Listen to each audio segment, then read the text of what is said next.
proper notice. Chastity says Charity neglected her children. She's countersuing for medical bills and lost wages. Order. All rise. Quiet in the courtroom. All rise. Miss. Your Honor, this is case number 84 on the calendar in the matter of Macumba versus Newby. You're welcome. Parties have been sworn in, Judge. You may be seated. Ladies, have seats. Ms. Macumber, according to the complaint that I have read, you were employed by the defendant as a babysitter for her two children, her little girl who was 5 and a baby who was a year and a half old. You claim that she fired you? Yes. She fired you owing you money? Yes. And she has some of your property. The defendant says that she owes you nothing and is counterclaiming because she says that because of your negligence, one of her children was hospitalized for 3 days. How did you come to work for her? A friend of mine had gotten my number from her, and then she contacted me because I was going to start a child daycare center. And she didn't want to bring the children to my home, so I went to her home. Are you a licensed daycare provider? I'm getting my license. So you are not a licensed No. daycare provider. Do you have your own children? I have one son. How old is your son? He's 10 months. So you would be watching 3 children. Right. And what was the salary arrangement? I was supposed to get paid $15 a day for the baby and $12 a day for the 5-year-old. So a total of $27 a day. Correct. She was also to give me a 2-week notice if she wasn't gonna, if she was gonna have another babysitter. Okay, is that correct? No, that's not correct. What's not correct? There was no verbal agreement about a 2-week notice, either on my part or her part. Okay. Were there any problems that occurred between the time you started to work for her, which was the 15th of February? Correct. And mid-April when you were fired? There was a couple times where she had called me complaining that I was not taking care of her children right, that I wasn't giving them enough attention, I wasn't feeding them correct. What happened in April? I had to go and pick up my nephew from preschool, and I had told her on Monday I had to get him on Friday. And I took the children with me, and I had the baby and my son in a car seat, and I had the 5-year-old in the front seat with a seatbelt. When we got there, I went inside and grabbed my nephew. That's not where you would normally put the 5-year-old, is that right? No, I put her in the front seat just like her mom does. There's no airbags in my car. Go ahead. When I got to the preschool, my son was sleeping, and the night before I had taken him to the emergency room. And I didn't get home until midnight, and my son did not sleep the rest of the night. So since he was sleeping, I didn't want to disturb him because it was the first time he had gotten to sleep.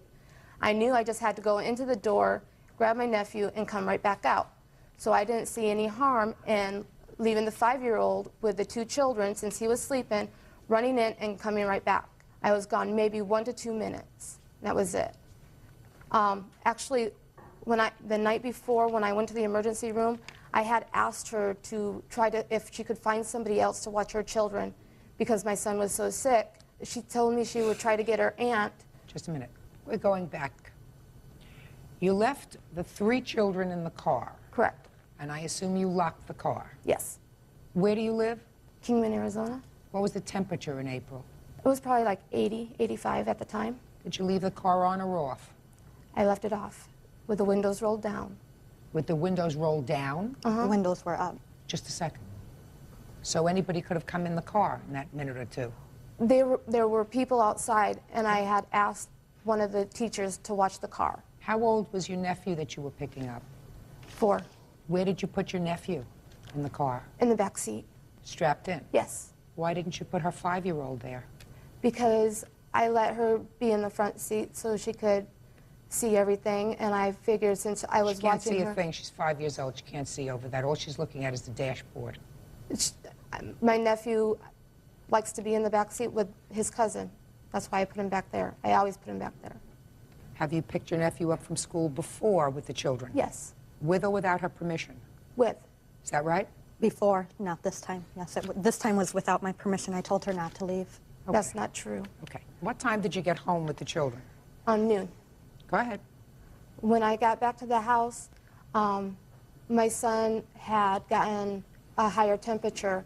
I called Chastity at work to find out about, calling her aunt to be there. She told me that she couldn't call because she was too busy, that when her husband got home that I could have him call the aunt to see if the aunt could come. When he did come home, probably about 10 minutes after I called her, when he got out of the car, he started cussing, saying that he shouldn't have even came home. So what did you do? He told me to go ahead and leave. When I returned home, after being at the doctor's all day, my girlfriend was there because she comes over every day from when her husband works.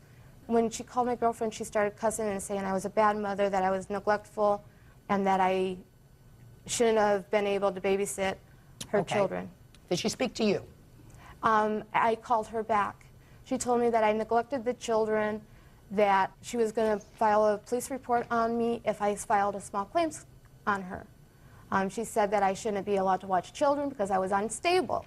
Then she told me that she didn't want me to watch her kids again, and I told her fine. Had you been paid for that week? No, she did not pay me for that week. And how many hours did you work that week? I worked Monday, Tuesday, Tuesday, Wednesday, and Thursday. You didn't work Thursday? Half day. Not Even a half day. $27 a day? Correct. $81 for the 3 days. Correct. So what are you suing her for $415.98 for? For the 2-week notice that we verbally agreed to, and she's got some of my belongings. Now, what belongings do you claim she has? She has a black sweater that I had left that day. Do you have a black sweater of hers? Not a black sweater. I have a stuffed animal dog of hers. I have a box of baby cereal and a little thing of juice. That's all I have And at a my can of house. formula. Oh, come on. You're talking about nonsense, Miss McCumber. When it's $20 a can. Wick pays for it, though, so. Just a second. You have those things? You have some Yes, formula? I do. Fine. Put them in a shopping bag, and we'll make arrangements for those things to come Okay. back to her. All right. You want to tell me your version of the Yeah, events please. that happened, and I assume you want to tell me something of your counterclaim. Yes. Charity did watch my children for 2.5 months. Within that time, we had a couple problems. I asked her to feed my kids nutritionally. I didn't want them fed hot dogs or Pop-Tarts every single day, and that was one of the problems. No. And Don't interrupt her. She didn't interrupt you. the reason I knew this is there was a couple occasions where I would always ask, how did the kids eat today? What did they eat? And she would tell me, oh, they had a cheese sandwich and applesauce. Well, Miss Newby, the applesauce jar wasn't even open, so she would lie about what she fed them. Let me tell you this. Finding proper child care for working parents is a very difficult thing, and sometimes you know, blink and turn the other way if things aren't 100% perfect. But I would assume, Ms. Newby, that if you felt as if she was really neglecting your children, you wouldn't have allowed her to watch your children for 2.5 months. She had promised and said she would do better, that she wouldn't lie anymore, that she would take better care of the children, she would take my kids outside. And as far as her leaving with my kids in the car, that was another problem. She had gone 2 other times with my permission. She had called me at work, told me it was an emergency. I said, okay. Then I talked to her about it, and I told her I did not want it to happen again. So you didn't give her permission? She called me at work. She asked me, which she had already taken them, and I told her no. And when I got home, first my husband told me, you know, she brought the little boy over again today. She took him, and then my daughter told me they had been left in the car with the windows rolled up and the doors locked. Real cases, real people. Judge Judy. Charity McCumber says former client Chastity Newby owes her for babysitting fees and the return of personal belongings. Go ahead. My youngest daughter all week had a bad diaper rash, and every night I would come home and... All week? You mean the last week? Monday, Tuesday, Wednesday. Okay. And I would come home, and by the next morning, I would have it just about gone, and then the next day I would come home, and it was back terribly, bleeding bad. She didn't have permission to take my children. She shouldn't have done it. She asked me. I told her, no, you don't leave children in a car under any circumstances. Absolutely right. You're absolutely right. Not even for a minute. Not for a minute or two, and it takes more than a minute or two to go in, sign a child out of daycare. Even if it takes 3 or 4 minutes, you don't leave 3 children in a car in 85-degree weather, locked in a car. Not for a minute. But you have a counterclaim. You want to tell me about the counterclaim you have? My youngest daughter was severely dehydrated. I took her to the doctor Friday, and we tried to bring her back home and get her hydrated at home, which we couldn't do. She was back in the emergency room Saturday being IV'd. She ended up being admitted, and she stayed 3 nights, I believe, for dehydration. And I believe most of it was Charity's care. It may be, but you understand for a counterclaim such as yours, you need some medical proof of that.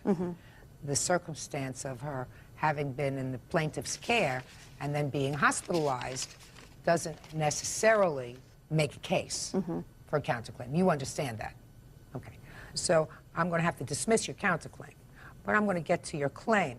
Ms. McCumber, I find that even if there was an agreement to give you 2 weeks' notice, you breached your contract of care for the defendant's 2 children when you took them without her permission. And even if you had her permission, if you took them on an errand and even for 30 seconds locked them in a car, never, you will never, if they have this information, get a daycare license, because that is such poor judgment to leave a 5-year-old in a car watching 2 infants in a locked car.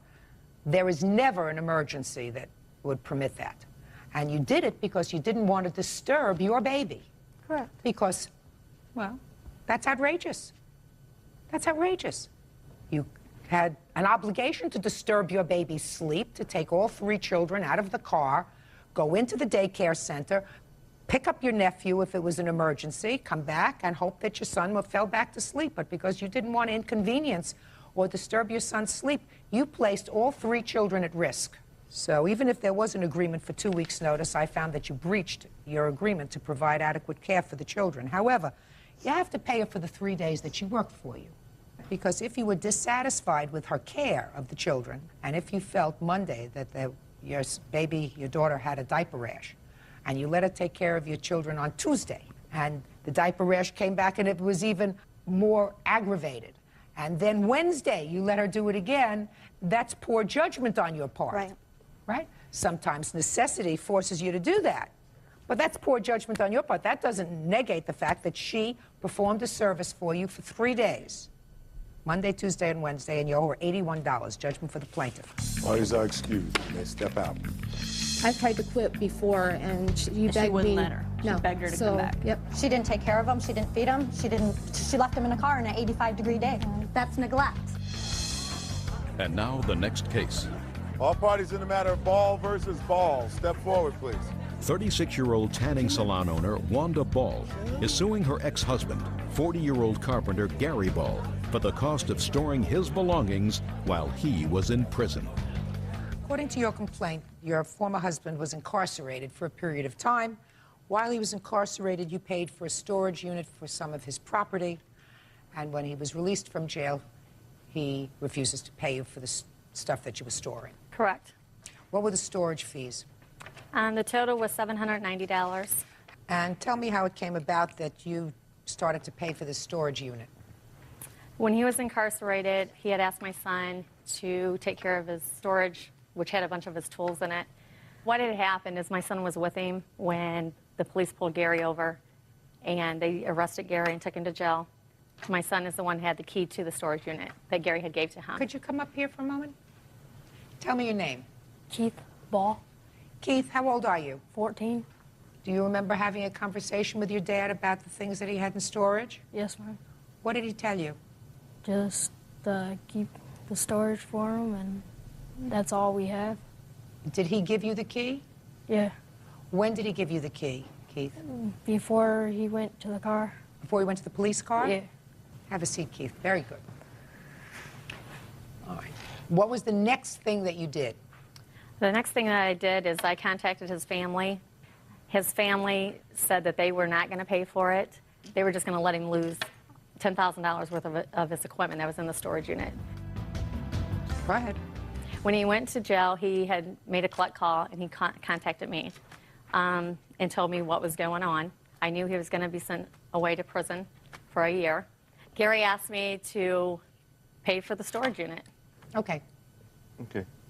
Now I'm ready for you. Okay. Well, I'm a self-employed carpenter. Well, right now I'm working in a trailer factory.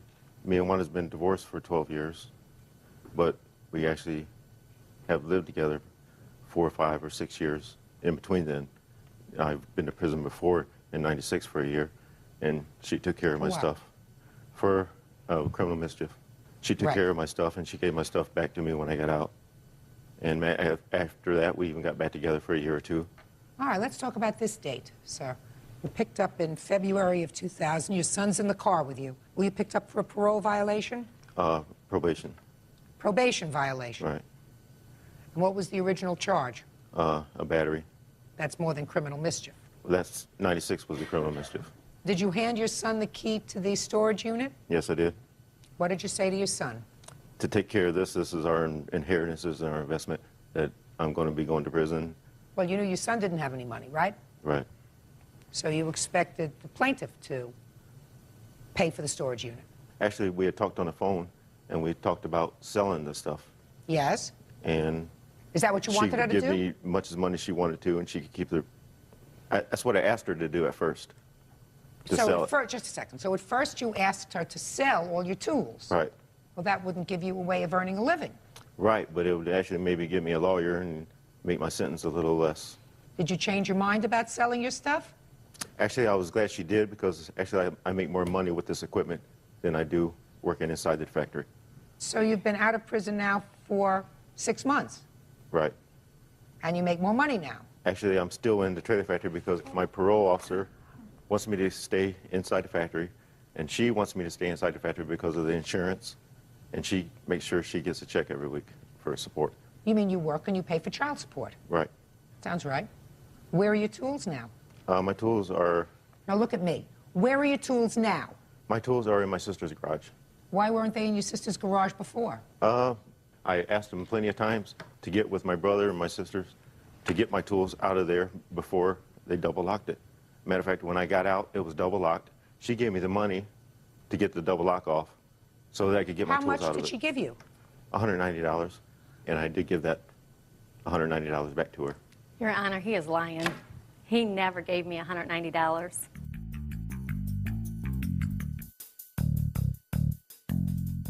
All right, Mr. Ball, one must only assume that you paid for the storage unit because your sister's garage was not available at the time. Otherwise, somebody who's earning a moderate amount of money doesn't pay for a storage unit. So you intended to keep your stuff in the storage unit and use it as necessary.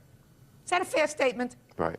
And the fact that you went to jail and she was very nice and paid for the storage unit for you while you were in jail because at 8 cents an hour you weren't going to be able to pay for it yourself, why should she be stuck behind the 8 ball for $790?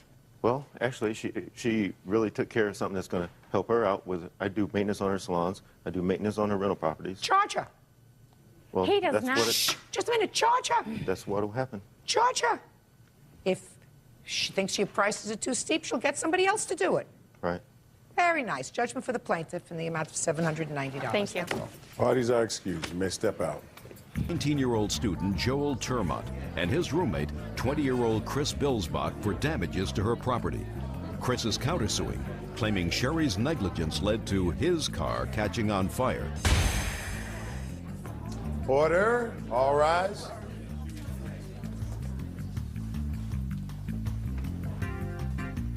Yeah, this is case number 123 on the calendar in the matter of Gregory versus Bilsbach Termont.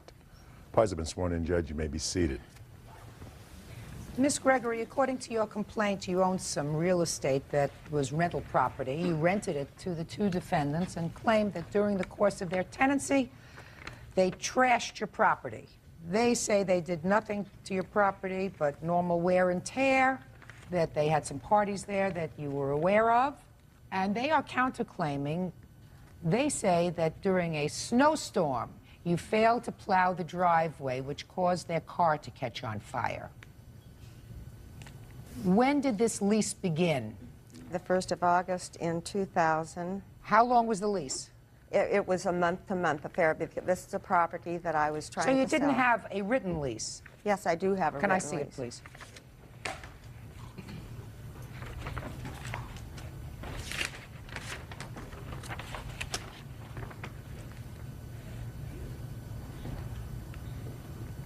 Okay, so they rented the property on August 1st. When did you first see any damage to the property? Well, I was getting complaints from neighbors, so What was the date? probably in October. It became obvious that they were having parties there and so forth. Okay, when was the next time you were alerted that there may be any problem with the property? Well, as the snow left and I could see that the land was fairly well destroyed all around the place from four-wheeling and so forth, but the final blow, I guess, came when the neighbors were complaining to the point where they were telling me I had to get rid of them. And that's when I went out in the first part of April, you know, discovered the... I see some pictures there. Yes. So let me see the photographs. Now, I should have sorted through. They're not all wonderful.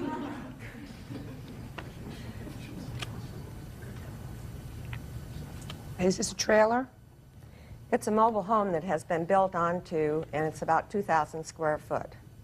Were these holes in the wall or anything else there when you rented it to them? No, we were having some leakage with the roof, and they said that they could take care of that if I would buy the materials, which I did, and I have my receipts for that. What I'm asking you, madam, is I'm going to show you some pictures.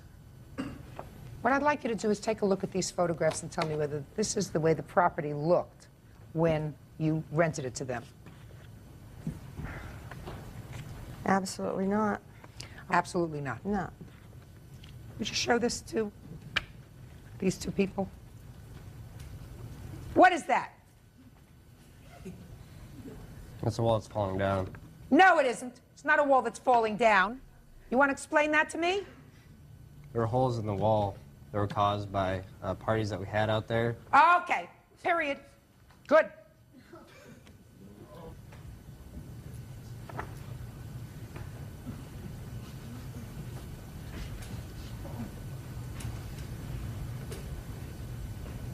That's our refrigerator, Your Honor. Is that the way it was when you got it?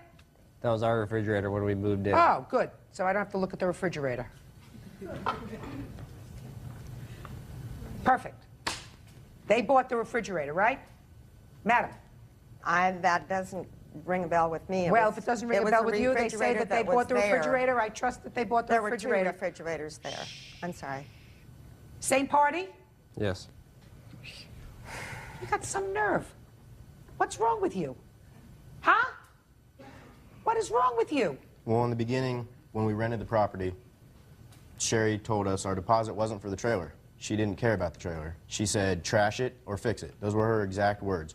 She don't care. Trash it or fix it. It's up to you. We fixed it in the first place. The roof got so bad. The house was totally unlivable. There was no hot water, no furnace. So move. So That's what we move. did. You aren't being held a prisoner. Also, before we... I'm not finished with you. If the trailer is not habitable because there's no heat, no hot water, you have the ability to get out of this lease, right? Correct. You don't do this to somebody else's property. Nobody says trash it. Nobody normal. She's not abnormal. Those were her words. Trash it or fix it. Bull. Not common sense, unless somebody is on heavy doses of something. And if you live in a place, and assuming that she was having a mental lapse and said that to you, you still don't do this. Your So Honor, you have to pay for all the damage. Maybe half the reason why she didn't care that we trashed it is she told me once that she had that trailer insured at over $30,000. They'd make a nice insurance claim. And that trailer is appraised at a little over $3,000 for the whole trailer. The roof damage well exceeds the $3,000 to have that roof repaired. So basically, the trailer's worth nothing. And Why didn't you just live there peacefully? I mean, what joy does somebody get in causing this kind of damage? What joy? Teenage kids. when we moved in, Your Honor, Just a second. Did you move from your family's house into this property? Yes, Your Honor. Did you do this to your parents' house? No, Your Honor. Then you know better. It's not as if you weren't housebroken. You were, in fact, housebroken. When we moved in, Your Honor, the previous tenant had been convicted of trafficking meth, and the FBI had just done a raid on that exact trailer when we moved in. The place was completely unlivable. We spent over 40 hours fixing it up. And what did you have to do? We had to pick up heroin needles. Motorcycles in our living room, our kitchen. What did you do About with 10 them? of them. What did you do with them? We had the salvage yard come pick them up. Did you sell them to the salvage yard? No. You just gave them away? Yes. They were not worth anything. They were torn into parts. Sherry told us to get rid of them. Yeah, she told us that it was our responsibility to clean up the trailer. In the lease it says... So it says that you clean up the trailer. She's selling it as is. So far, I don't hear about anything like this. I heard when you we got moved rid of a in, lot of junk inside. The roof was always leaking when we moved in, and we never said it was no problem that could fix it because the roof was in bad condition when we moved in. She had already had a professional contractor come out there and do the exact same thing that she bought us materials for, and the roof still was leaking, and there was no way we could get it repaired. Why would you fix the roof and do this to the walls? Because the roof was completely collapsing when we first moved in. We tried as hard as we could to put up the roofing materials, but it didn't stop it. And that whole, there's 3 sections of the trailer. That third if section. you notice that I didn't show you any pictures of the collapsing where there looks like there were leaks coming in. She's got them here. I didn't show you those. Because if you were renting a place and had a leaky roof, I don't hold you responsible for that at all. This I hold you responsible for. This doesn't come from a leaky roof. Real cases, real people. Judge Judy. Sherry Gregory says former tenants Joel Termott and Chris Bilsbach trashed her property. Joel and Chris say Sherry is a con artist. According to you, you were just following instructions, right? Not necessarily following instructions, but knowing in the... You put 3 kids under the age of 19 in a house on a farm. You know what they're going to do, and you tell them they can trash it or fix it. When we moved out As a there, landlord, would any landlord do that and not expect this to happen? when we moved out there, we told her. Oh, may I please see the estimates of your damage? Your Honor, I have one statement here from the insurance company, which has paid a portion of that, okay? I want to see the estimates of the damage that were not paid by your insurance. That's this document. Let me see what she's got for me. No, listen. First of all, strike out roof leaks, water damage. That was a problem that existed before they moved in, and it's your responsibility to take care of it. Carpet throughout. I can't tell what damage they caused and what damage your previous tenant caused, because it seems to me that you did not examine that property before they moved in. I did. No, because I believe them when they said that they found needles in there, motorcycle parts in the trailer, and all that other kind of stuff that you told them to get rid of. Because in your lease it says that they take the property exactly as it's turned over to them. And I believe them because they were at least honest enough to say to me, I caused this, it was parties. And that's what happens when you rent to teenagers. I mean, that's pretty honest and damning. So I believe that there was a lot of junk in that place when they moved in. So how do I know when the damage was done to the carpet?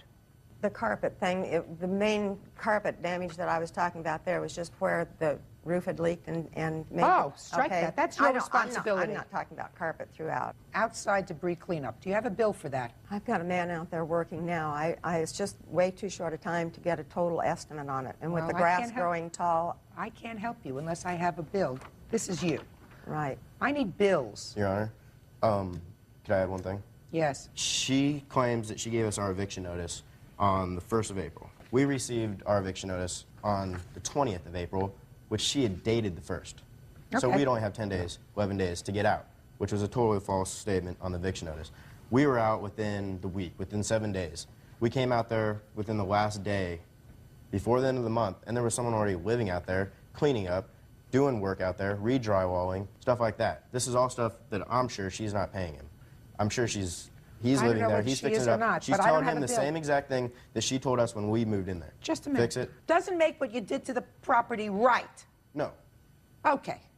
But she's got someone living there while we were still paying rent, while we were still supposed to be living there. She's got someone there just because she knew we were out. Who's living there now? The person he's talking about did not have permission to be there at that time. I didn't know that person was there. He was someone that was wanting to rent it because when I called and... Is he still there? 2 different people. Who's living there? Mark. When did Mark move in? The 10th or 11th of May. That's not correct, Your Honor. We went back before the 1st of May, and I went in my room to get some stuff that I'd still had there, and there was like 3 snakes and a bunch of hamsters living in my bedroom, and that was before the 1st of May. All right. Interior debris cleanup. Yeah, you're going to pay for that, boys. But I'm allocating $200 to clean it up. Now. We had till the 1st. We went out there the 28th to clean up that weekend. Why didn't you clean up before you moved out? We moved all our personal stuff out. Why didn't you clean up before you moved out? This is 7 days after we got the eviction notice. We were out. We went back to clean up on the 7th day. Someone else was already living there. Okay. approximately 3 acres. Seeding? You have a bill for that? My farmer tenant out there will do that work. He has never presented me with his... Then I can't help you, Miss Gregory. I need bills. How do I know whether it costs $3,000 to reseed 3 acres? How do I know that? All I know is that you can go and you can rent a spreader for $20, and for another $50, you can buy a whole bunch of seed. Is that right? I'm not a farmer. Your Honor? Well, I know. I mean, I know a little bit about that, and if you want to, then you spread it. And you spread it, and grass grows. You have $3,000. Your Honor. Ms. Gregory, it's ridiculous. I mean, do you want me to dismiss this case without prejudice, go and get bills, go and get estimates? I'm not going to do anything. May I say? Sure.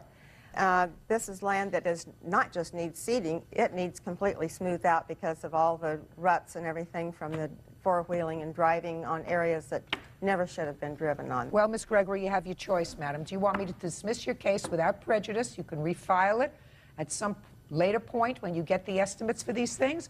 Or do you want me to continue? If I continue, I have no idea what I'm going to come up with.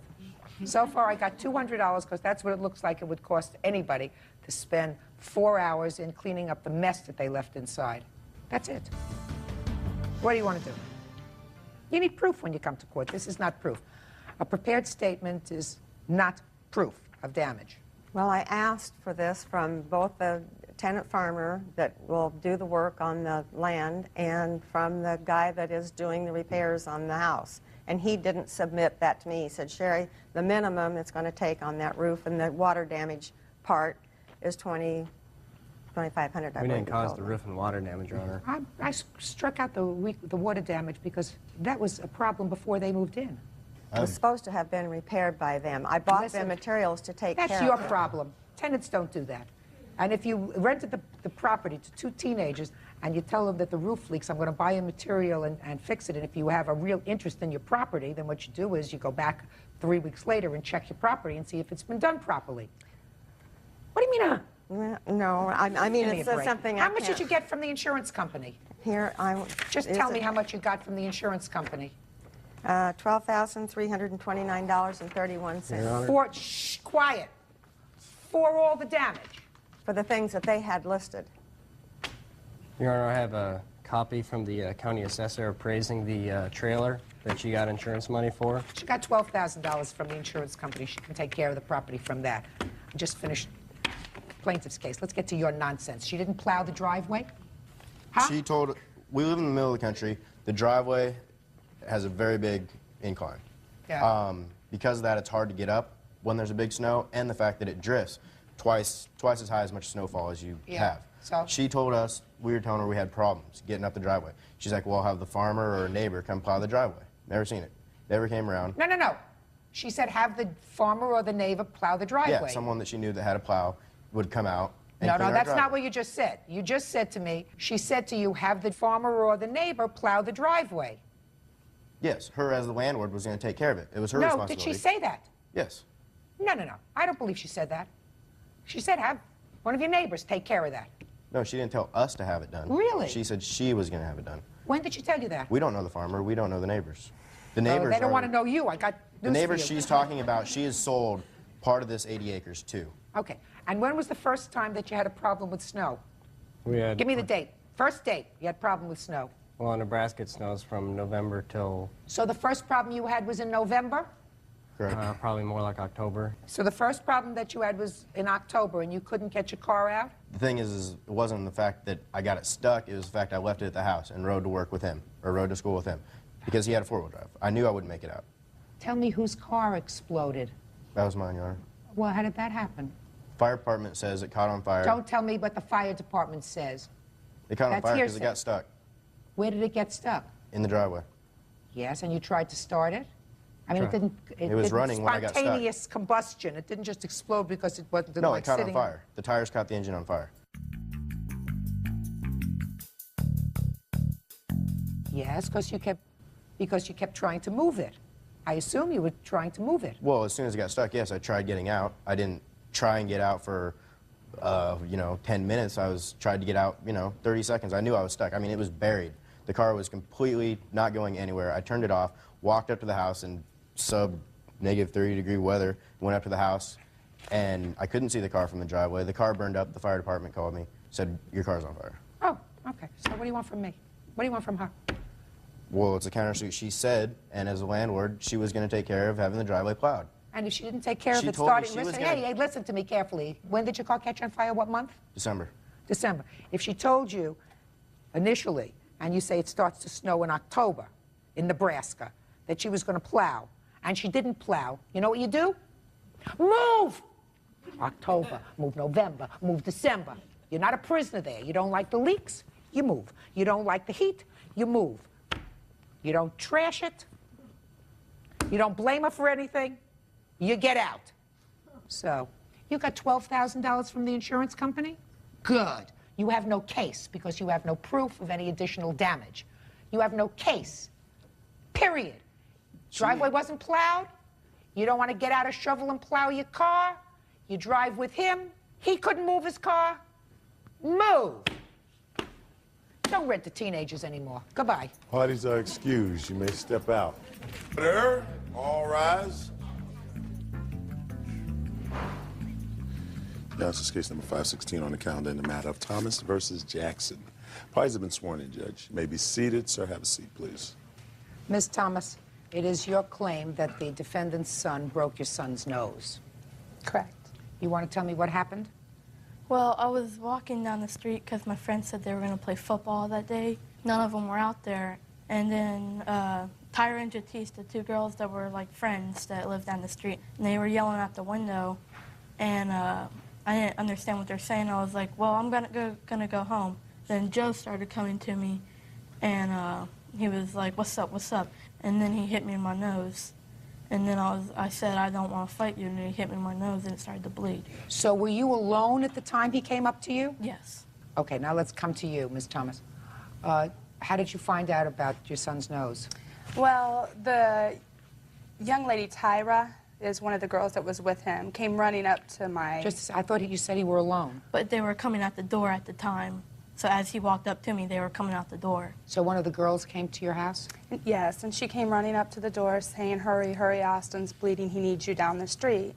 So I went running down there, and I saw him with his head back like this. There was blood everywhere, all over his clothes, on the ground. And I ripped off my tank top and put it to his face, and I asked him, do you know who did this to you? And they said, it's Joe, and he's right around the corner playing basketball. I said, take me to him. Take me to him right now. And I said, so you're the one who broke my son's nose. And he said, I ain't got time for your drama, B. And started going off on me. Like I was bothering his game of basketball when he just broke my son's nose. I said, so what, you just are going to break my son's nose and act like it's nothing? He's like, you. You know, and I'm like, okay, I'm not going to stand out here and argue with a bunch of kids. So I went home, I picked up the phone, I called 911. The cops came out, took him home to his cousin. I had him delivered in a cop car. Now I'll hear from you. At first I was walking home from school, and then my best friend asked me did I want to play basketball. So we was over his house playing basketball. His sister Tyra told him that some little boy around the corner was messing with her. So we went around the corner, and as was about to fight him, I stepped in the middle and I told not to hit him. Then he was talking stuff, and he called Who's he was talking stuff? It's Austin. Did you know him from before? No, never seen this. So what kind of stuff was he talking? He was like, I'm not scared of him, I'm not scared of him. And then he called me a B, and then I just took off my jacket and I hit him twice. You think that's okay? Yeah, if I felt like if I wouldn't have hit him, then he would have hit me. But he didn't hit you. I felt like he was about to. What made you think he was about to hit you? Because the way he looked at me. The way he looked at you. The way he looked at me. Now, after you hit him twice in the nose, you went back to play basketball. Yes. And then his mother came up to you. She just told me that you cursed at her. No. Oh, yes, you did. Well, she was cussing at me. She actually threatened me. Well, how did she threaten you? She said she would get a 15 or 16-year-old on me, and she said she'll kill me. That's when she stepped down the street like she was going to hit me, but my best friend, he stepped in front of me and told her to go on because she's not hitting me. You have a police report? Yes, I do. Were you arrested? Well, took him home, yeah. After you were taken home, did you have to appear in juvenile court? No. Why didn't you press charges against him? I did press charges, Your Honor, but they were telling me even if I filed him and received a misdemeanor on him for the assault charges, the only pain and suffering or anything that I could get was $300. I'm not talking about that. I'm talking about teaching him a lesson. How many times have you been in a police car? Just twice. When before that were you in a police car? Some little kids was busting windows, and they mistakenly put me in the police car on accident, and it wasn't me. It wasn't you? No. Let me see your bills.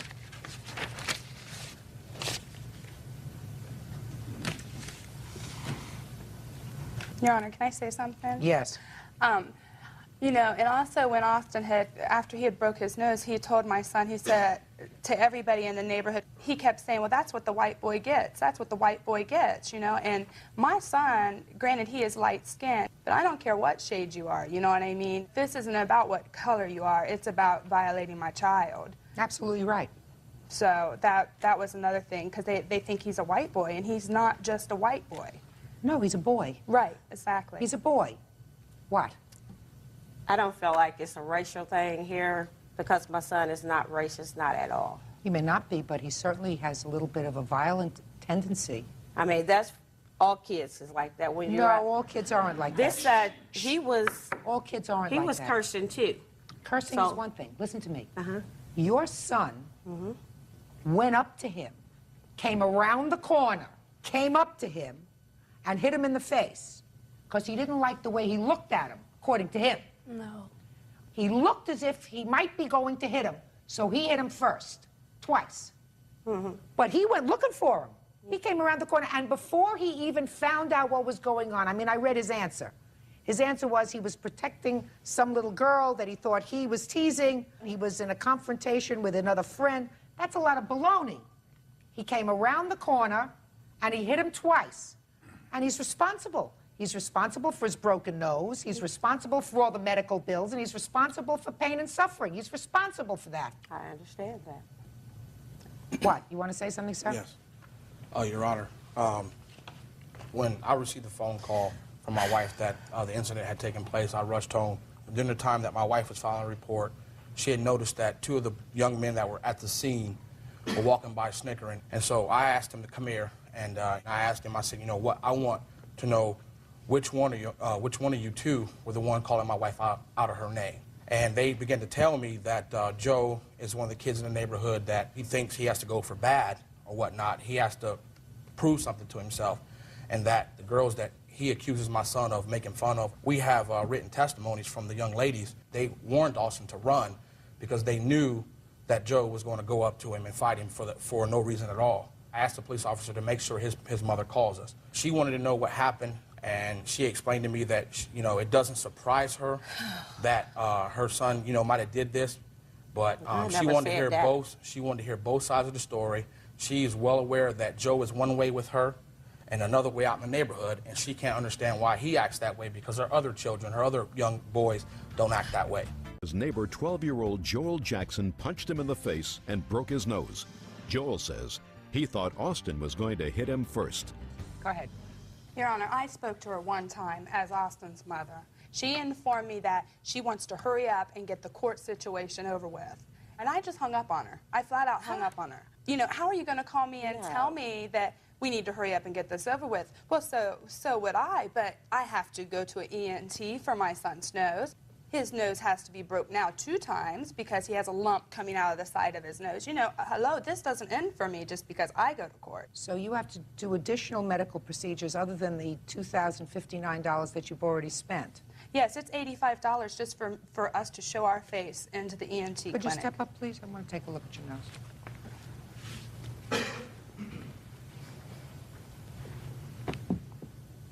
Where is it broken? It's broke right down here, right in here. You have any medical report in your file? Yes, I do. Can I see you step back to your folks, please?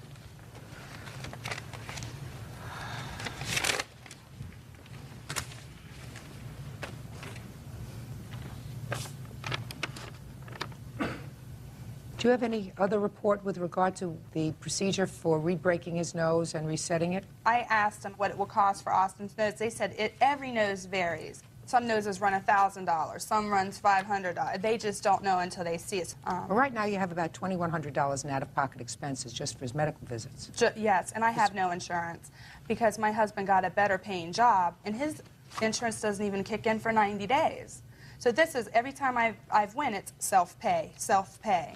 I mean, we work for a living. Yes, we do. Well, I'm glad that you're working. I agree with that. I'm glad that you're working. She's not going to have any of these expenses out of pocket. You had no right to hit him. Don't look up at the sky. You're just very, very lucky that they didn't pursue this matter in juvenile court because they probably wouldn't have put you away, but you would have had a record. How old are you? 12. 12. So you would have had a record at age 12.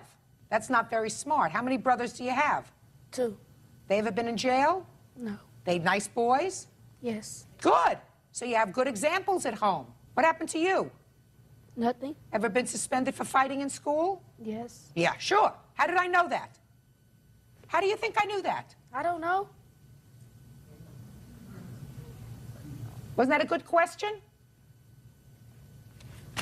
Look, I'm only giving you your medical bills up until today, plus some additional costs that you incurred. But you may have to bring an additional suit once you have additional medical costs, because I can't anticipate what those medical bills are going to be. Do you understand? Yes. So I'm issuing a judgment for the plaintiff in the amount of $2,500. It covers your bills until today. Thank you, Your Honor. That's all. Parties are excused. You may step out. I don't appreciate her cussing out my son the way she did. When you see your child bleeding on a street and he's left there and you're just going to protect your child, I would say that sometimes you say things that just is not of you, but out of, frustration and anger. And now the next case. All parties on Zavala versus Johnson. Step forward, please. 20-year-old salesperson Brooklyn Zavala is suing her sister-in-law, 23-year-old restaurant manager Tiana Johnson, for babysitting fees and damage to her vehicle. Mrs. Zavala, the defendant is your sister-in-law. Yes. According to your complaint, you provided daycare services for your sister-in-law's children. Yes. Then she decided to move. You did provide childcare for a few days, for which you were not paid. Correct. And then on the day that your sister-in-law was moving, it is your claim that she damaged a car of yours. True. What was your arrangement with regard to the childcare? I was to get paid $2.37 per hour. How did you come per to that child. figure? Because that's what the state was allowing her to get. I was just to get the whole check from the Health and Welfare Office. I got a check for May, June, and July. And then in August, I watched them for 5 days. Which 5 days in August? 2nd, 3rd, 4th, 5th, and 6th. Ms. Johnson, did you get a check from the state for those dates in August? No, I did not. Why? Because they were taking me off that program at that time because I was moving. She was supposed to get a check. I have record right here that it got sent back to Health and Welfare. Let me see. From her caseworker. My caseworker told me that I was not getting a check for that month. So it was returned? Right. So she did not, you're not claiming that she got the money and just didn't give it to you? Right, I just didn't get paid. Well, she's not going to pay you. You have to get your money from the state. That was your agreement. They only pay a portion on that, so she would also have to pay on top of that. Why? That wasn't your agreement. That wasn't your agreement, Ms. Zavala. True. Your agreement was that whatever money she received from the state, you would get. Right. And you never got any additional monies in the months that you did watch the children. True. Right? So why would you expect additional monies in August? I estimated it from $2.37 for each child per hour. Do you understand what I'm saying to you? I do. I don't know what we're fighting about here for 5 days' worth of daycare. If two people who are related to each other, except maybe the fight's about this damaged truck. So you want to tell me about the damaged truck? Well, the morning of the 8th of August, we got a phone call saying we needed to come to Tiana's. Tiana had something to tell us. We were told she was leaving town because she was scared to death if her husband was going to kill her, which is her witness right now. Go ahead. Her brother and her also got in an argument, and because he was telling her that she shouldn't pick up and leave like that with 3 children. Who should she leave the children with? We were going to offer, or Sean and Christine, and then Delano and Amanda, which was also her brother and sister-in-law. Okay. What happened when she left? Well, we helped her pack, and a couple hours later, she just was leaving, wasn't watching where she was going and backed into my car. She said sorry, didn't even get out of her van, and then left. She was upset, I assume, right? No, she was fine by then because we were just packing up and leaving. She was in a hurry to leave. Why do you think she was in a hurry? Because she had to meet with a couple people in Oregon that she was going with. She said she had to leave because she was deathly afraid of her husband. You don't think that picking up and leaving and packing up very quickly and leaving with your 3 children, you're upset? I mean, I'm not giving... That happened a month or 2 prior to her leaving. She was still going up and taking the kids up to his house. Because he's their father. Until 2 o'clock in the morning, and she's deathly afraid of him. These are the car estimates and pictures. I also have a Blue Book value of the car as a trade-in and as retail value. Well, you definitely hit her car. She was parked at an angle right in my blind spot on a cul-de-sac, which you're supposed to be parked with the curve. She was parked straight out this way. And when I was backing out, I could not see her, and I hit her like this. Okay. $900 worth of damage. And the Blue Book value of the car as a trade-in is $375, and the retail value is $1,400. I think that's a large amount for damage. It's almost as much as the car is worth. So what do you think the right thing to do is? Actually, 4 days before she filed this suit, I had told my brother that I was going to give them some money. And she has not tried to contact me, tried to resolve anything, to even try to work out a payment or anything. Well, what is everybody so mad about? I think she's mad because I left and she was out of a job. No, because I went and got a job 2 weeks later. All I heard that day that I was leaving was, what about the check? What about the check? No, you know, I'm going to miss you or anything. It was all about the check, the money. Wrong, because I was trying to talk her out of going. I was scared for the kids' welfare because the van wasn't going to make it to West Virginia. Did it make it? No. She left it on the side of a highway with all of their belongings in it, pretty much. No, I didn't. I got the belongings there. My children were safe. My children were back safe. Did the van die? The transmission went out. How did you get to your final destination? With the rest of the party that I was traveling with. We had 3 different cars going. Where were you going? Just to West Virginia. To what? I had some friends up there. Who were the other people? To stay there. Some cousins, longtime friends of the family. Well, were they going to live too? Mm-hmm. You just decided to all leave at the same time to go to West Virginia to live? Right. There was a lot of circumstances following that. Well, just give it to me in 30 seconds or less, would you? Okay. They were deciding to leave, so I went over there. They offered me to go with them, so I decided, yeah, I would go. Where were you all going? I mean, were you going to a farmhouse someplace? Where were you going to live? No, I have a really good friend that lives up there, and she offered for me to stay with her. How long did you stay there? I stayed there a matter of 2 months. And then where did you come? I had to come back to the state of Idaho. Why? For a custody hearing. And then you reconciled with your husband? Somewhat, yes. What does somewhat mean? We're working on the situation. Do you live under the same roof? No. What? Can I stand up? Of course, if you want to speak.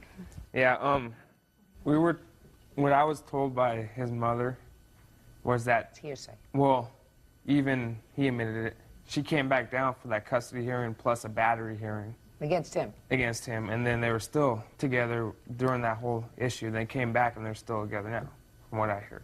I guess. And the whole thing with the car is, when she was up in West Virginia, I talked to her, said, you need to start making some payments. And that was like almost a year went by and nothing happened. You owe them $900 to fix their car. With regard to the money for your 5 days of babysitting, I suggest that you take that up with the state. Okay. Do you understand? Yes. Good. Judgment for the plaintiff in the amount of $900. That's all. Parties are excused. You may step out. Order. All rise.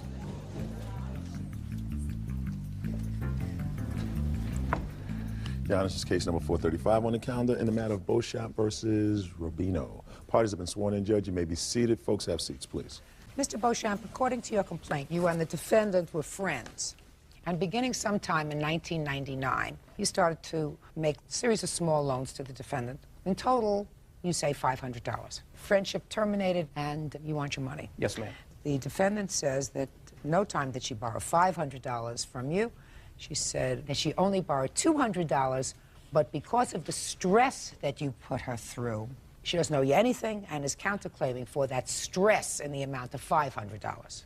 What kind of loans, Mr. Beauchamp? I loaned Miss Rubino a total of $500 from October through December of 1999. The first time she asked me to borrow $100 for her dog. I guess he needed some care or something, so I did loan her the $100. On the second occasion, she had a bed on layaway at a furniture store, and she was about $100 short for that. I did offer to loan her the money for that. And she had wrote a series of bad checks at a bar in Omaha, and she needed to borrow some money to cover those checks, and I did loan that to her. How much? The total came to about $500. No. Not what I asked you. You say the total. This is a court, sir. Yes. $100 for the dog, $100 for the bed. How much was the third loan, sir? That would have been the amount of about $120. What else? And then the next loan, the final loan, would have been to, again, cover checks in her checking account. And That's that total, not true. Just a minute.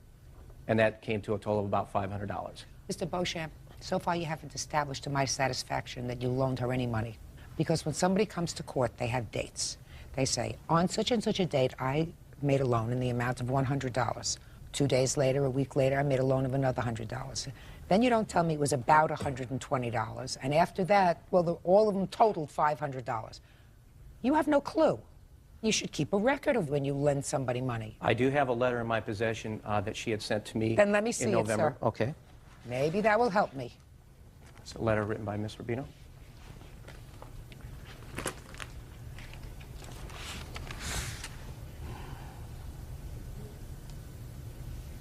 Ah, so you acknowledge you owed him $500. That was before. I said that to basically get him off my back. No. That's Listen to true. me. Listen to me. Yes, I did it one time. I no longer feel that way. Well, no. This and was there's only a reasons. few months ago, madam. A few months ago, you wrote what I consider a straightforward letter indicating that you had been friends with the plaintiff, yes. that clearly in your mind he wanted more than just a friendship. You were not interested in anything more than a friendship. True. And that you felt as if because of the way he feels, do I look as if I need help? Because of the way he feels, you shouldn't even continue with a friendship. Pretty straightforward letter and put very well. I have your name, address, etc., and will begin paying you the monies owed, $500, as soon as I am financially able. Thank you for your helping me, as I was desperate. Okay. You should keep better notes, Mr. Beauchamp. It would make my life much easier. You're just lucky that you have this letter. Otherwise, you'd be out of luck. Yes, ma'am. Good. I'm listening. I do feel that I owe him $100 for my dog's situation. I do have a pet. No, listen to me. I borrowed that. Shh, listen to me. November 11th of the year 2000, you wrote him this letter acknowledging a debt in the amount of $500. Tell me what happened after November 11th of the year 2000 that you believe vitiates, does away with the debt. I think that letter is dated November 17th. The reason I'm pointing that out is my birthday was on November 12th. November 11th. Okay. 17th is a 1-7. This is a 1-1. Okay, well, I know I wrote that right after my birthday in which he proposed to me. When I said no, all of a sudden he was suing me for $500. Now I want to say, for one thing, had I just gone with him and made him happy or whatever by marrying him, it was just understood I would owe him no money. You know, we'd be the best of friends and there would be no problems. I won't go all into it, but he kind of thinks everything revolves around money, every emotion, everything. And I cannot be Right now, that's what it's all about, madam. I'm not here thinking about your emotions. I know. I'm not a psychologist, psychiatrist, therapist, counselor, or anything else. Okay. I'm here talking about money. Okay. On the 11th of November of the year 2000, you acknowledged a debt to him in the amount of $500. I want you to explain to me, after November 11th, did you pay him? Did you pay him back? No. Did you have a conversation with him where he said, I am forgiving the loan? Okay, the $100 loan? The $500 loan? No. So now you tell me why you don't owe him the money. I do not any longer feel like I owe him any money because he has stalked me, showed up at family functions, and sang love songs to me when I never even invited him. He has embarrassed me, told lies, very personal lies to my sister, to my family, that have been humiliating. We always were just friends, but because he wanted it to be more, he kind of painted this picture to everyone around us. When did you realize he wanted it to be more? Oh, about 3 or 4 months into the relationship. I wasn't sure, but after I kept reiterating that we were just friends, about 3 or 4 months, I kind of thought, well, there might not be any talking him into just being friends. After that, did you take any money from him? After that, Yeah. no, I didn't take any money from him, but we would go out to shopping Just a malls. second. We would go out. Okay. Just a second. When did you first meet her? I first met her in April of 1999. And these loans didn't begin until October of 1999. Yes, ma'am, that is correct. So if you say that you knew within the first 3 months, you I wasn't started positive. taking money All right. well after you knew that he cared for you in a different way than you cared for him. I wasn't positive, Your Honor. I just had a gut feeling that there was no talking him out of just being friends. And he wanted more out of the friendship. I wasn't Then positive. you should have written but this letter a long time ago and not compounded your foolishness by taking money from him. Bird, look at the second hand on your watch. The defendant has 30 seconds to tell me about her counterclaim. I do honestly believe that because on the basis of 2 factors that I do not owe Mr. Beauchamp. I'm talking about your counterclaim, madam, and you're wasting time. Okay. The reason is because I encouraged my dad to hire him for at least $1,200 of projects. My dad would ask me- Counterclaim. Well, this is the $500. This is relating to. He's going to get the $500, madam. Now I'm talking about your counterclaim. Okay. You have a counterclaim for harassment. Okay. Mental anguish. Your Honor, may I speak? No, wait, I didn't this ask you a is- question. Sit down. Judge, 30 seconds is up. Maybe Okay, she well- didn't understand. Okay. So we'll I give her didn't another understand, 30 I'm sorry. seconds. Counterclaim. Okay. Stress. The emotional distress was basically him harassing me, stalking me, lying about us having a personal relationship, an intimate relationship when we never did, and You don't get paid the for mental that. distress. You don't I get went paid to a for that. psychiatrist over it. Maybe if you had terminated your friendship with him when you first had a clue, madam, that he was becoming more emotionally involved with you than you were with him, then you wouldn't be seeing a psychiatrist right now. So I'm dismissing your counterclaim. On your claim, sir, I find that she has acknowledged the debt. She has not paid the debt. You have not forgiven the debt. You are entitled to your money. Judgment for the plaintiff in the amount of $500. That's all. Parties are excused. You may step out. And now the next case. All parties on Harrelson versus Stracker. Step forward, please. 59-year-old corporate president Seth Harrelson is suing 53-year-old Shirley Stracker and her husband William. Seth says the Strackers' 17-year-old son Jonathan wrecked his daughter's car. All right, Mr. Harrelson, this is your daughter, I assume? Yes, Your Honor. She's 16, Yes, she is. and you purchased a car for her. We actually leased the car for her. We put the down payment for her, and she makes the payments. And according to your complaint, there came a time when your daughter was out with her new car. You can stand up here with your father. And the defendant's son was there, and he asked if he could drive the car, right? Correct. And you said okay. After asking him if he had a license. You asked him if he had a license. He said yes. Yes, Your Honor. And you let him drive the car. Yes, Your Honor. He had an accident, and you want the defendants to pay for all of the unreimbursed expenses that your insurance didn't cover.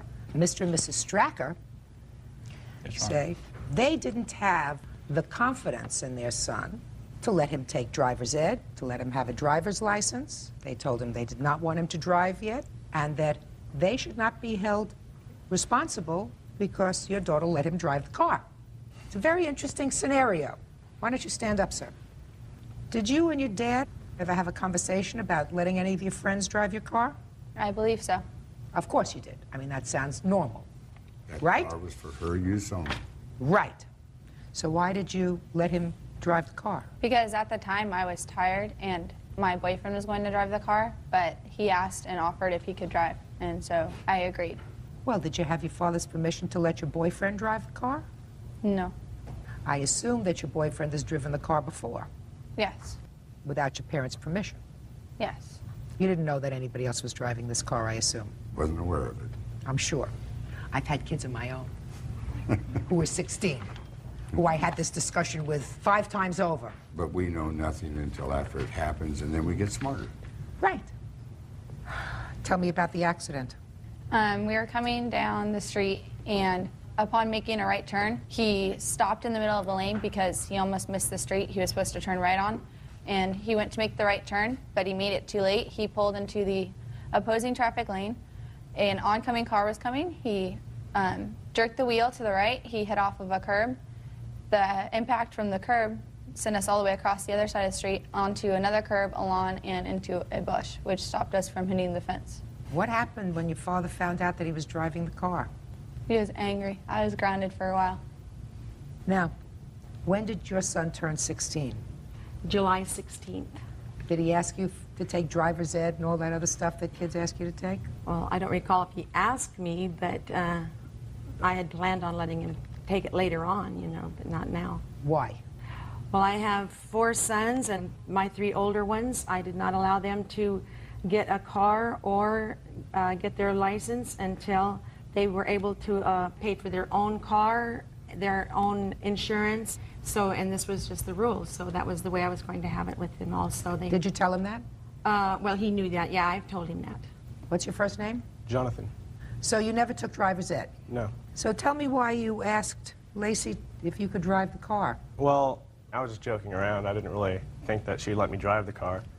And then she did let me drive the car, which was surprising because she actually did know I did not have a license. How did she know that? We've known each other for a while. Everyone in our group of friends makes fun of me because they know I'm not getting my license till I'm probably around 18 or 19, so. That still doesn't answer my question, Jonathan. Why did you ask her if you could drive the car? Well, I wasn't really thinking that she'd let me. I was just joking around. It was supposed to be a joke, like. Okay, so now it was a joke, and then she said okay. Yeah. And then I stupidly got in the driver's seat, so. You knew that was wrong. Yes. Now, your mother has told me that there were clear rules in your family about not having a driver's license. Were there ever any discussions, arguments in your house, little tiffs about the driver's license? No, we never. What a good kid.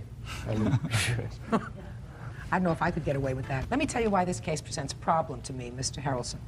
Ordinarily, I would say, well, he clearly is responsible for at least part of the damage to your car because he did, in fact, get behind the wheel, drove it, and he caused damage to your car, and why should you have to shoulder that yourself?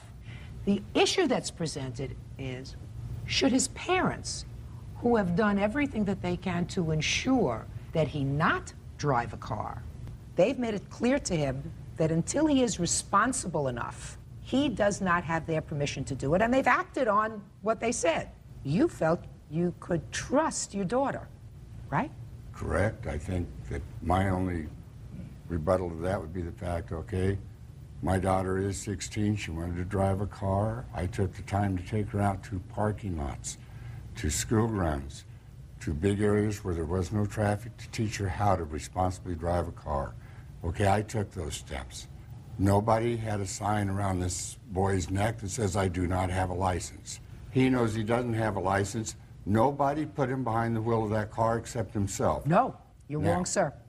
No, Mr. Harrelson, that's where you're mistaken. But for your daughter's permission, he would not have been behind the wheel of the car.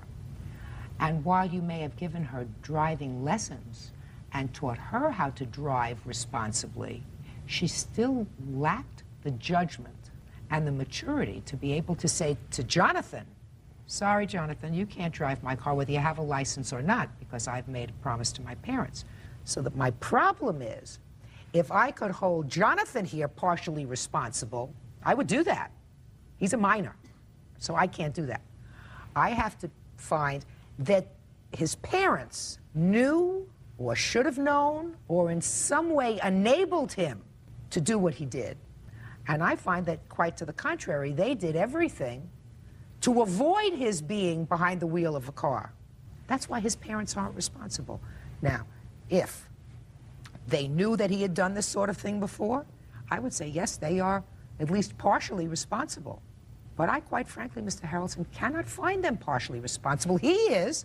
I mean, she may have given you permission, given you the car keys, and turned the car over to you, but nobody grabbed you by the throat and put you into the car.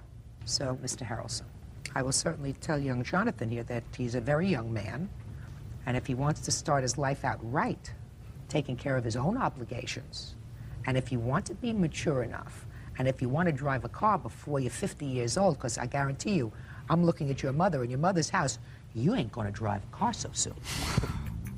Now, in the law, because Jonathan is a minor, I cannot enter a judgment against him. I could enter a judgment against his parents for contributory negligence, because he was contributorily negligent in this accident.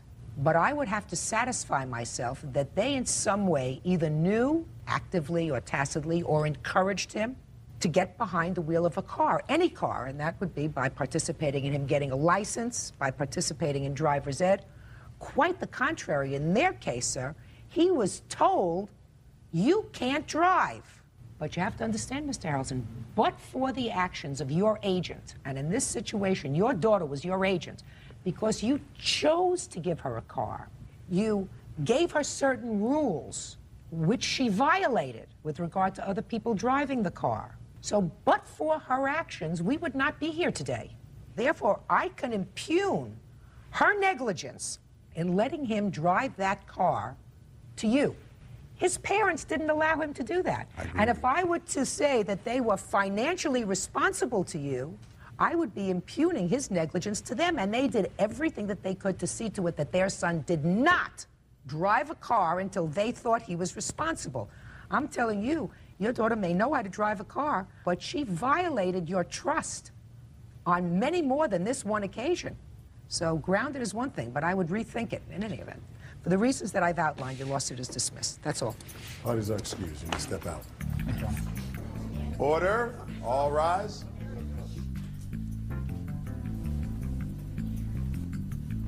Yeah, this is case number 521 on the calendar in the matter of Valerio versus Hall. Thank you. You're quite welcome.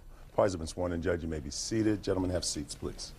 Ms. Valerio, at a time when you and the defendant were boyfriend and girlfriend, you decided to live together. You took a lease on an apartment, according to you, for a year. There was a problem with that living arrangement. The defendant was taken into custody for some act of domestic violence. You ultimately had a restraining order against him. Is that right? That's true. And what you want is for him to pay the remainder of the lease when he was no longer living in the apartment after the restraining order, and some other nonsensy stuff. But mostly it's the money for the lease. Is that right? Mm-hmm. When did you move in? September of 2000.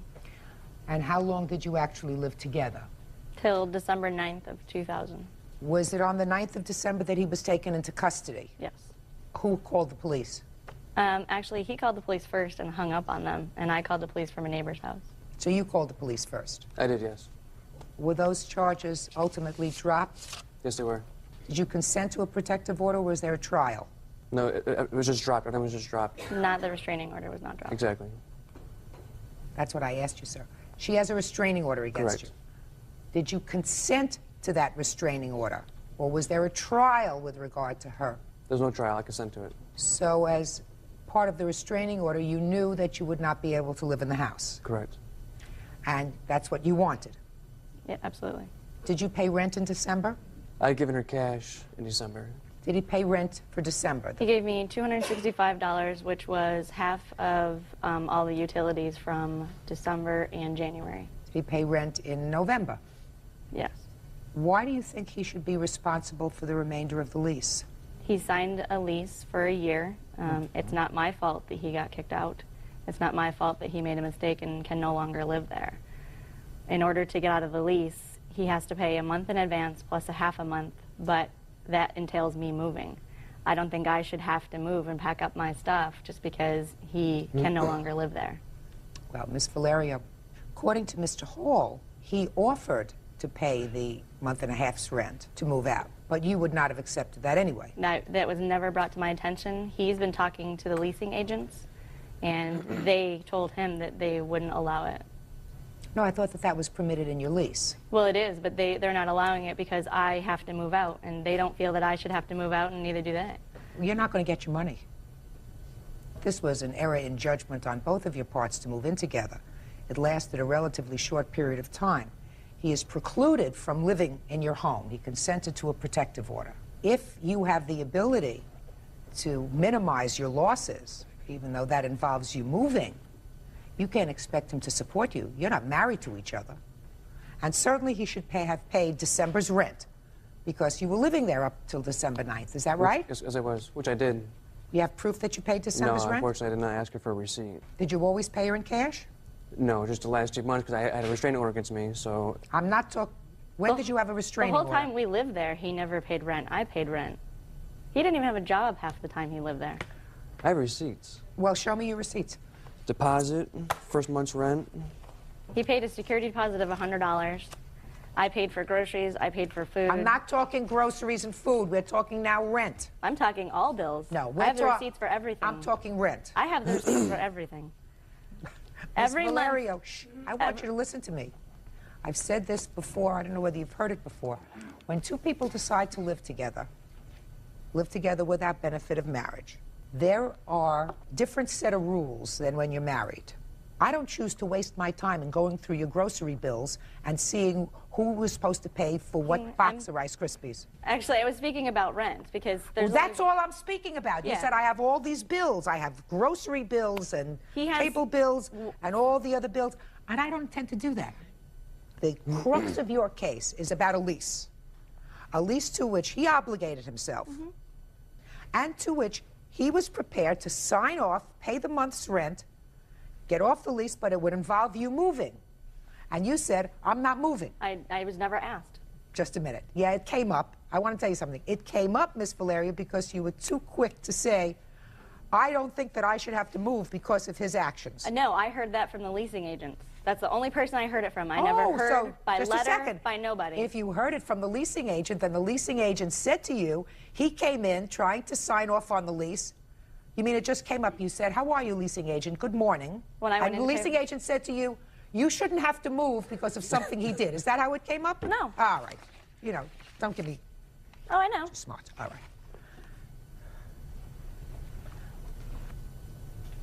I see September. What about October, sir?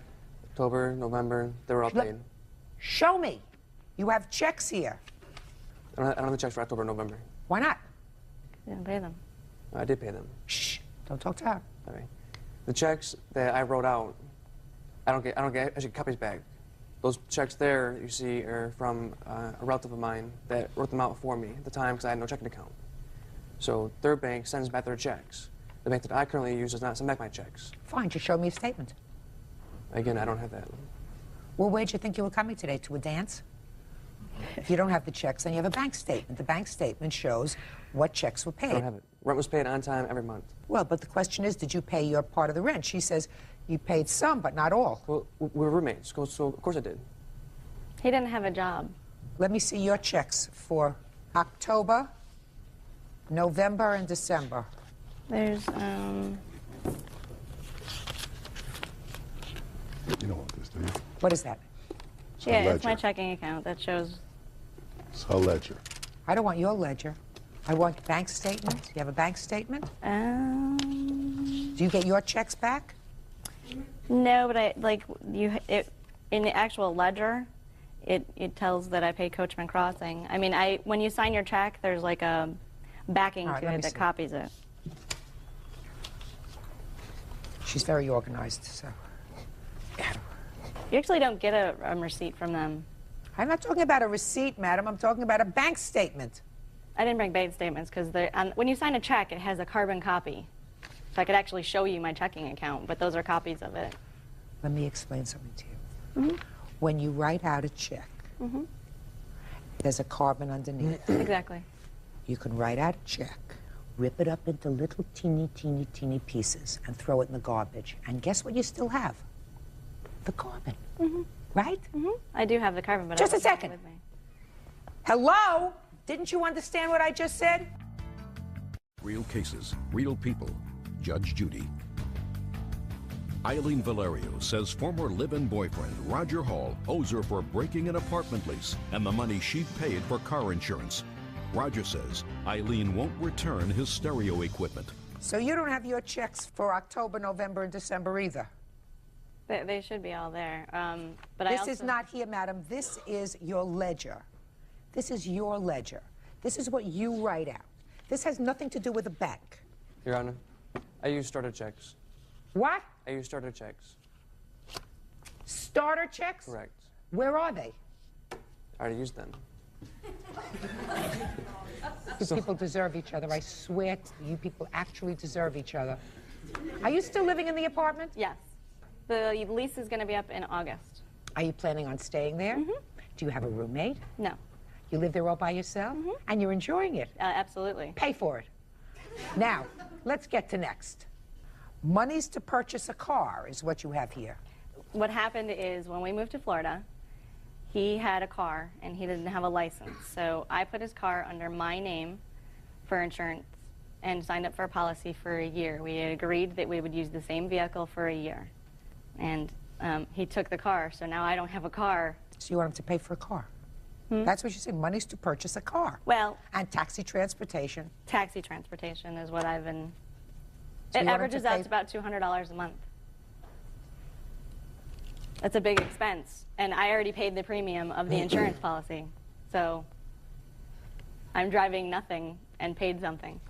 Did you pay for, you have one point that I will give you. If you paid for the insurance and he's driving the car, he should reimburse you for the insurance, right? Insurance is canceled. It's done. It's over? It's over with. It's I already paid the premium. $626. For how, well, there's no way. Just a second. When did you cancel the insurance? Months ago. No, last month. He took the car, so I canceled the insurance because I don't. Oh, he took the car, you canceled the insurance. What are you bothering me for? Because I paid the premium already. I paid a year's worth of insurance. Then they will reimburse it to you. What's next? And he's not paying for your taxi cab bills. What else? I'm without a vehicle, so I don't get reimbursed for that? No. It's my vehicle. Do I look like I need help from you? Huh? No. Miss Valerio, you tried a situation, it didn't work out, cost you a couple of bucks. What are you bothering me for? Let's get to your counterclaim, which is equally nonsense. Now, you say that she has of yours, sir, some property. Correct. And you also say that she damaged the car that she was driving around in, which is your car that no longer has insurance. Correct. All right, let's start with the damaged car. When did she damage your car? When she was driving it? When I picked the car up and drove it out of the parking lot. You mean after you separated? After we separated, I had an escort. Yes, you picked the car up and you drove it out of the parking lot. What happened? Well, I drove it home and started smoking real bad. It started smoking? Correct. So? Reason why? Because there was no oil in the car. Yes. So it caused damage internally. Why didn't you put oil in the car? Well, I did, but damage was already done. Why didn't you put oil in the car before? You think that she sucked out the oil from the engine? Before when? Just a second. You think that she sucked out the oil from the engine to spite you? Whether she's sucking it or not, I don't know. Well, I don't know either, so what are you bothering me for? It's your car, make sure it's got oil. Next. What's next? What's next? Please tell me that's you're next. Good. VCR, stereo, and permanent scar. Correct. As you see, this is not the case of the century. No. And I don't take it really seriously. All right. Do you have his TV first? No. Do you have a TV? Yes. Where did you get it from? I bought it when I was 20 years old with my tax returns. And that's the only TV that you have? Yes. And what about the TV that you're talking about? It's a 13-inch TV, Emerson. Color TV, remote control. Where was that? Do you have any idea? I believe it was in a box that he took from the apartment. But you don't have it? No. All right. Do you have his VCR? No. Do you have a VCR? No. Yeah, well, yes, mine. Two of them. Both mine. You have two VCRs? Mm-hmm. I have one in the bedroom and one in the living room. One belongs to me. How did you get it? I bought it. When? 95. In 1995? Correct. Receipts, manuals. Oh, perfect.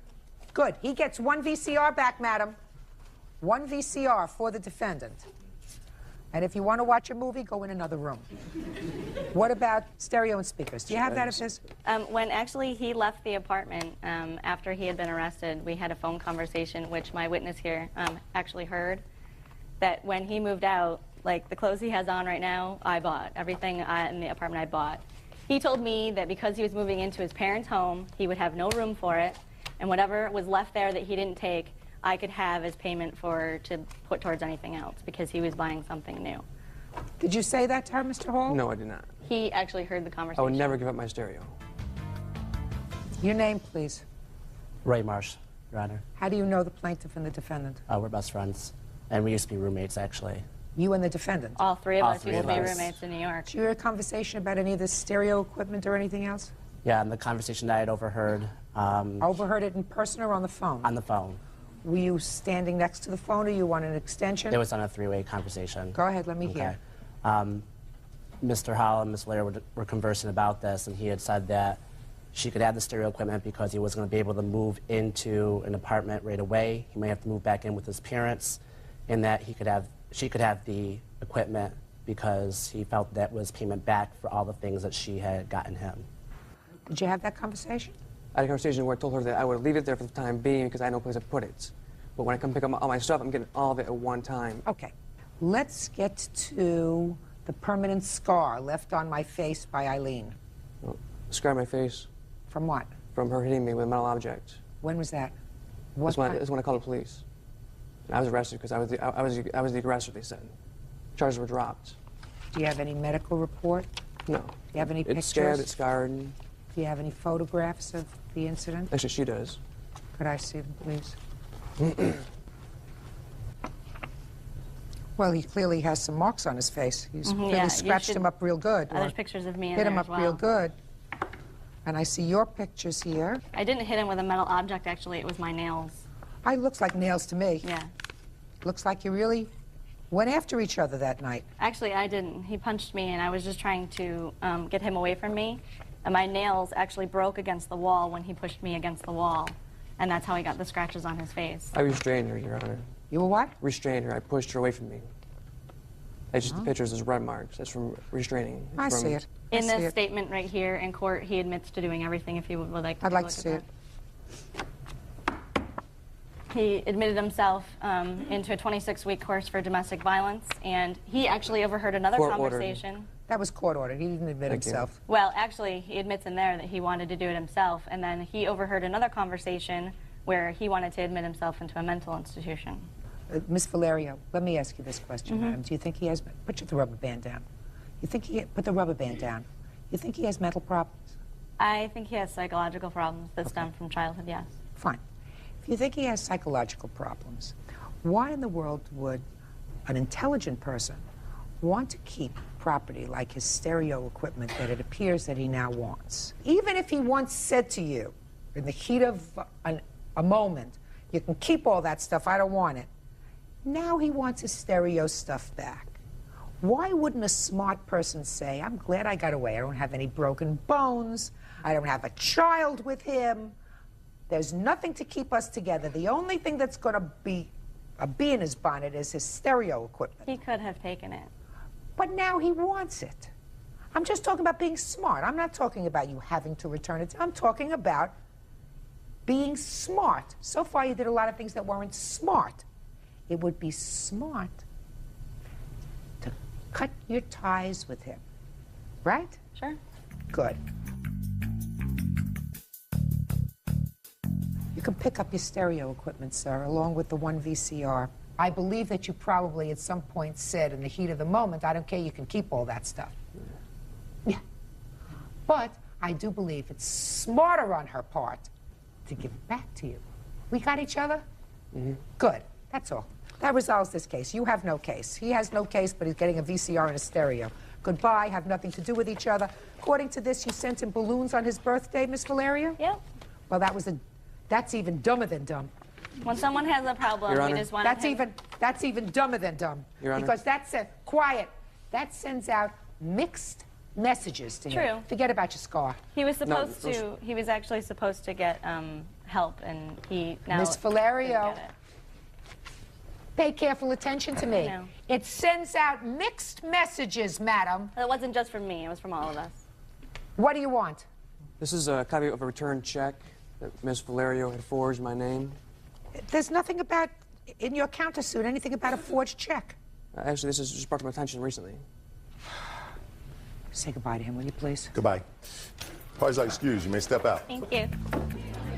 Order. Come to order. All rise.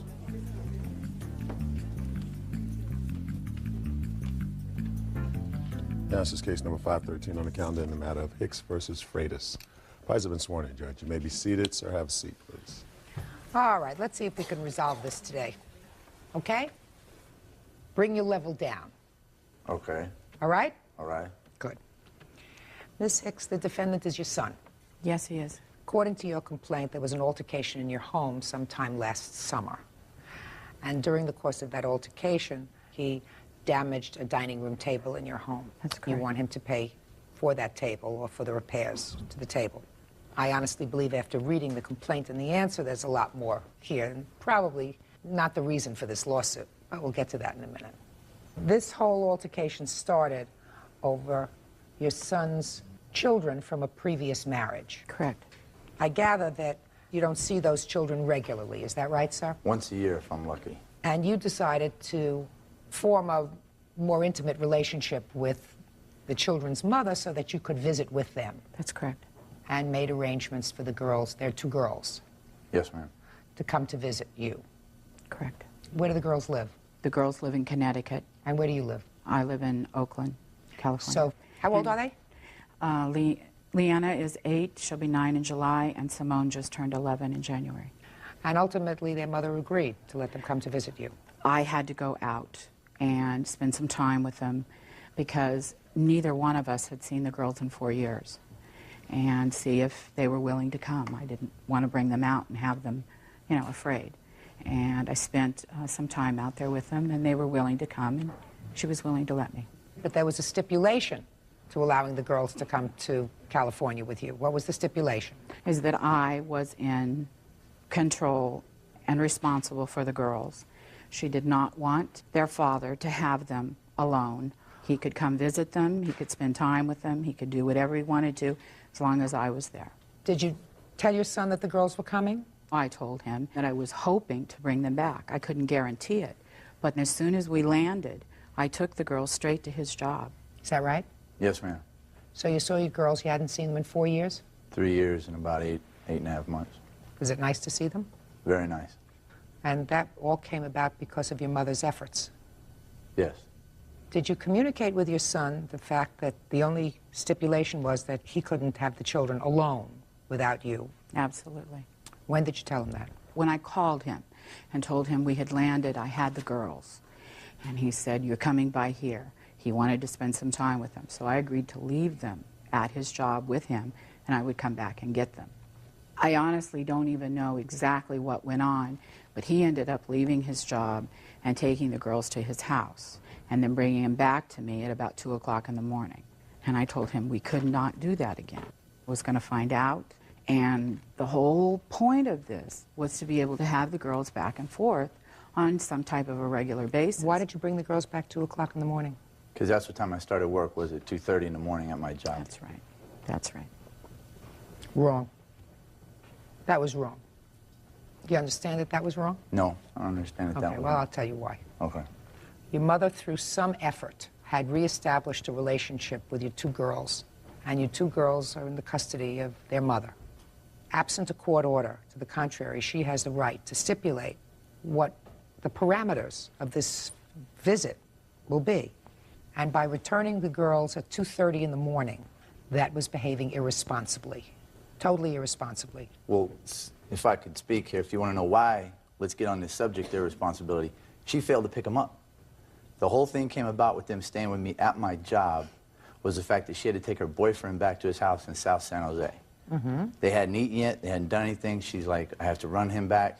I'll leave him here with you." I said, "Fine, they'll be here with me. I still got 3 more hours of work. They can stay for a couple hours. You come back, pick them up. Well, I'll go get something to eat, and that'd be the end of it." She never showed. I called 2 or 3 times. I'm stuck in traffic, or this took longer, whatever. I said, "Well, I need to go."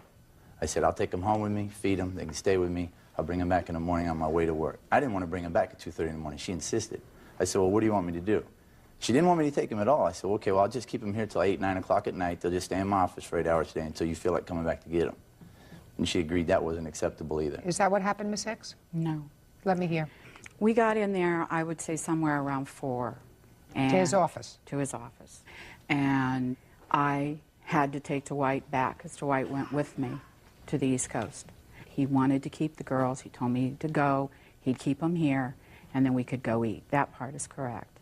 I took Dwight back and dropped him off, turned around and came back. He called. He wanted to leave. I told him he couldn't. He said, "Well, I'll go take him to get something to eat, and then I'll meet you." I said, "Okay, that's fine." Then he called and said, "No, I'm taking him home." So ultimately the girls came home at 2:30 in the morning. Right. It was a mistake for you to leave them with your son. That's true. Because that was in direct violation of your agreement with their mother. That's true. So what happened on the day of this altercation? He called me that morning and The next morning? No. I would say about 4 or 5 days later. Had he seen the girls in that 4 or 5 day period? No, I hadn't seen him once, Your Honor. Not to mention it was 3 weekends later when I arrived. Okay. Had you called your mother about coming over to see the girls? Several times. Well, what happened when you called her about coming over to see the girls? They were never there. She was never there, they were never there, or when I wanted to come over, it just wasn't going to work out. I couldn't do that. Or a weekend when I just wanted to take them to the city. No. Well, you couldn't take them away to the city, Mr. Freitas, because her agreement with their mother prohibited you from doing that. I have joint custody of those kids. No. If you have joint custody of the children, then what you do, sir, is you proceed with your rights in a court if your custodial rights are being interfered with. But your mother had an agreement with their mother. This was not your visitation. This was a gratuitous visit by their mother and their grandmother. So I don't know what kind of joint custody you have with the children if you haven't seen them in 4 years. She won't let me see them. Every time the judge says I can see them, she goes to Puerto Rico. Then you have to pursue that, sir. But you don't pursue that at the expense of this relationship, because this relationship is the only one that's enabling you, without having to go back to Connecticut, to see your girls. Real cases, real people. Judge Judy. Beverly Hicks says her son, Stan Freitas, destroyed her dining room table in a fit of rage. Stan says she wouldn't let him see his children. Now, what happened when you went over to pick up the girls? Had you called first? Yes, ma'am. 3 days straight. And the night before. Okay, and the night before, did you make an arrangements to see the girls? Yes, I told her I'd be coming by in the morning. She said, that's fine, you can come by in the morning. Great, so you got there. Yes, ma'am. And what happened? I knocked on the door. She said, come in. I went in. The girls weren't to be seen. I said, where are the girls? She said, you're not going to see them. I said, what do you mean by that? Just a second. Did she say you're not going to see them or you're not going to take them away? Her exact words, you're not going to see them. And in fact, I didn't see them the whole time I was there because my half-brother over there had them in the back bedroom. Wouldn't even let them come out to see me because she knew they'd be upset if they knew they couldn't see me, spend time with me, or leave with me, whatever the case. No, there's a difference, Mr. Freitas. There's a difference in seeing them and taking them, sir. Okay, seeing them then. Did you tell your mother that you really only wanted to visit with the girls in the house? Yes, I wanted to see their faces. She agreed to that. And when I showed up and plans changed, and then I couldn't see them, I couldn't spend time with them, not even in the house, you know, that's what I was upset about. She had changed everything when I'd shown up. The reason she changed everything is because my new wife was sitting out in the car out front. Her entire look on her face, her attitude, her tone of voice was fine until when she opened the door and she realized that my new wife was sitting out in the car. That's when things turned sour. She began to yell. She rushed the kids into the back room with my half-brother and then said, you're not seeing them, you're not taking them, you just need to leave. Why do you think that she had a problem with your new wife being involved with the visitation with the girls? Did she tell you? No, she didn't tell me. Did she say anything about your former wife saying that she didn't want the girls to be in her company? No. Did you ever tell him that, Miss Hicks? Yes, I did. What was the reason that the first Mrs. Freitas didn't want the second Mrs. Freitas to be involved with the children? Because when the girls called his house, the messages were not relayed to Stan that the girls had called. At least that's what wife number one reported to you. Whether she was right or wrong. I have no clue. You have no clue. But that was the arrangement. Absolutely. Okay, because they didn't know each other. No, they've never met. And the second Mrs. Freitas isn't the reason that the first Mrs. Freitas became the first Mrs. Freitas. I assume that... No. No. So it was just a first wives thing. Yes. Right. Got it. Unreasonable. Mr. Freitas, that's unreasonable on her part. But that was the bargain.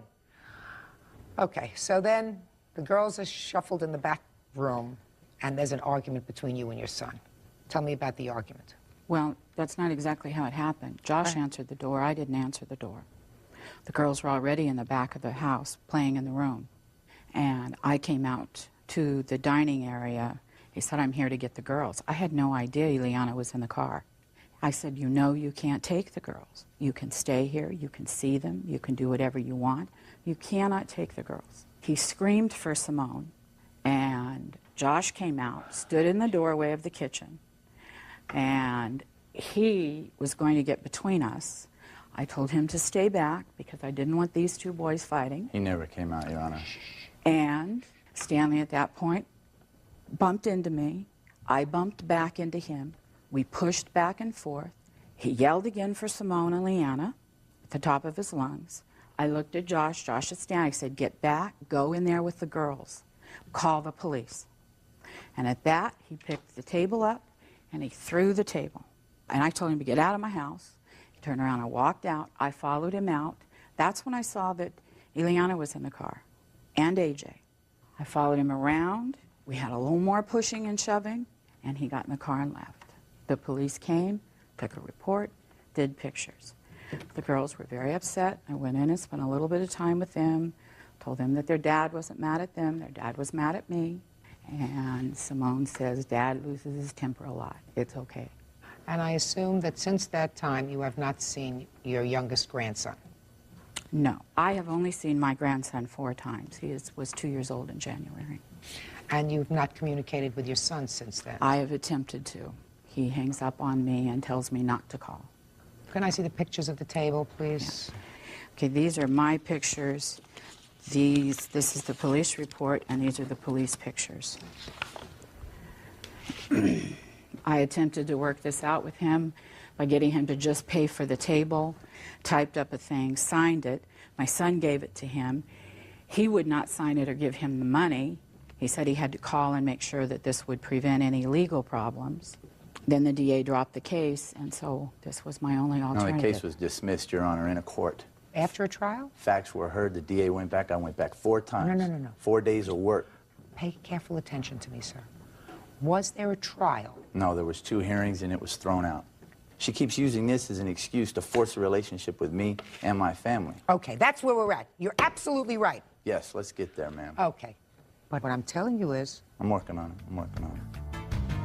You know, I can understand your feeling when your girls are in California and you are relegated to a position of visiting them under their mother's rules. Okay? I can understand that. And if it's true, Mr. Freitas, that you have an order that permits you more liberal time with your girls that you're not able to enforce because their mother, for whatever reason, I am telling you I am sympathetic with that. You're targeting the wrong person. I'm a little confused by that, Your Honor. All I'd like for her to do is just leave me alone. I'm not targeting her. I'm not saying bring them down again. I'm not saying have you talk to them. I let it go. After this incident, that was the end of it. And she won't let it go. Because she's not ready to, you're her child. She blew that shot, Your Honor. Tell me if I'm wrong, Your Honor. If this is your child, you look at his point of view and you work for his best interest, not some ex-wife. No, 3,000 miles away. Or at least work it down the middle, you know, somewhere in between. She can't do that, Well, then Mr. she made the Freitas. deal with the devil, Your Honor. I didn't make the deal. No, Mr. Freitas. That's not a deal with the devil, sir. You haven't met my ex-wife? Cute line. Mr. Freitas, your mother may have made a deal with the devil in order to get your girls here to California. And if that was the only way to do it, you shouldn't have put her in a position to say, well, now that you got the girls here, now we're going to play it by my rules. It may have all worked out eventually, given some time, but you wanted the... But then again, Your Honor, it may not have. And considering it was 3 years and 8 months since I'd last seen him, what was I supposed to do? Hope that this worked out? And if it didn't, just suck up the next 4 years? Just a minute. You want to know the answer? The answer is you got to see your children. You got For 4 hours in my office. Just a second. You got to see your children, and you could have seen them again. She wouldn't You know, let me. listen, no, yes, Mr. Freitas, you're wrong. And I can't believe that. I cannot believe that you Neither could I. No, Mr. Freitas, you're very angry. And I don't blame you for being angry at their mother if she's interfering with your rights to see your girls. Your target is the wrong person. She tried to do the right thing. You wanted her to breach her agreement, which could have if the girls went home and said, I went out with Daddy and his new wife, and we spent the day, we spent overnight, we spent the weekend. Their mother says, that wasn't our agreement. They're never coming out to you again. You broke your word. All bets are off. It would have been a tragic mistake. So when you say to me, well, maybe it would have worked and maybe not, and then I would not have seen them for another 4 years, that's possible. But right now, she did it. She put your girls in the same state that you were, in the same county, on the same block, in the same house. You got to see them. To be able to see them, to visit with them, even once a year if your mother brings them out, is better than nothing. But you're picking on the wrong person, sir. I'm not picking on her. When this incident happened, that was the last contact I've had with her, and she keeps repeatedly trying to have contact with me, and I don't want it. It's over. Go do your thing, leave me alone. That's all I ask. Good. Give me the estimate for the table. I tried to get him to pay for the table. Listen, I know what it's about. I see no matter how hard I These try, are the he's going to be receipts. angry. Miss Hicks? That's the But breakdown. she's using These this are the table as an receipts. excuse. Of course she is. I absolutely agree with you. And that's right, Your Honor? That's right? No. When a judge in a criminal court said this is a bunch of nonsense... Judge in the criminal court wasn't going to waste their time, Mr. Freitas, when you say, she wants me and I don't want anything to do with her. It's over. Not smart. Okay, Mr. Freitas, you have my sympathy as a parent who's having a difficult time establishing an ongoing relationship with two of your children. There may have been a reason for that. I don't know. I don't know what the reason for the breakup of your first marriage was. I don't know if you had the same kind of anger that you seem to have now, that's part of your personality. But I do have sympathy for you with regard to not... Naomi Ravello claims ex-boyfriend Floyd Turner borrowed money and repaid her with bad checks. Floyd is countersuing, claiming Naomi dislocated his knee.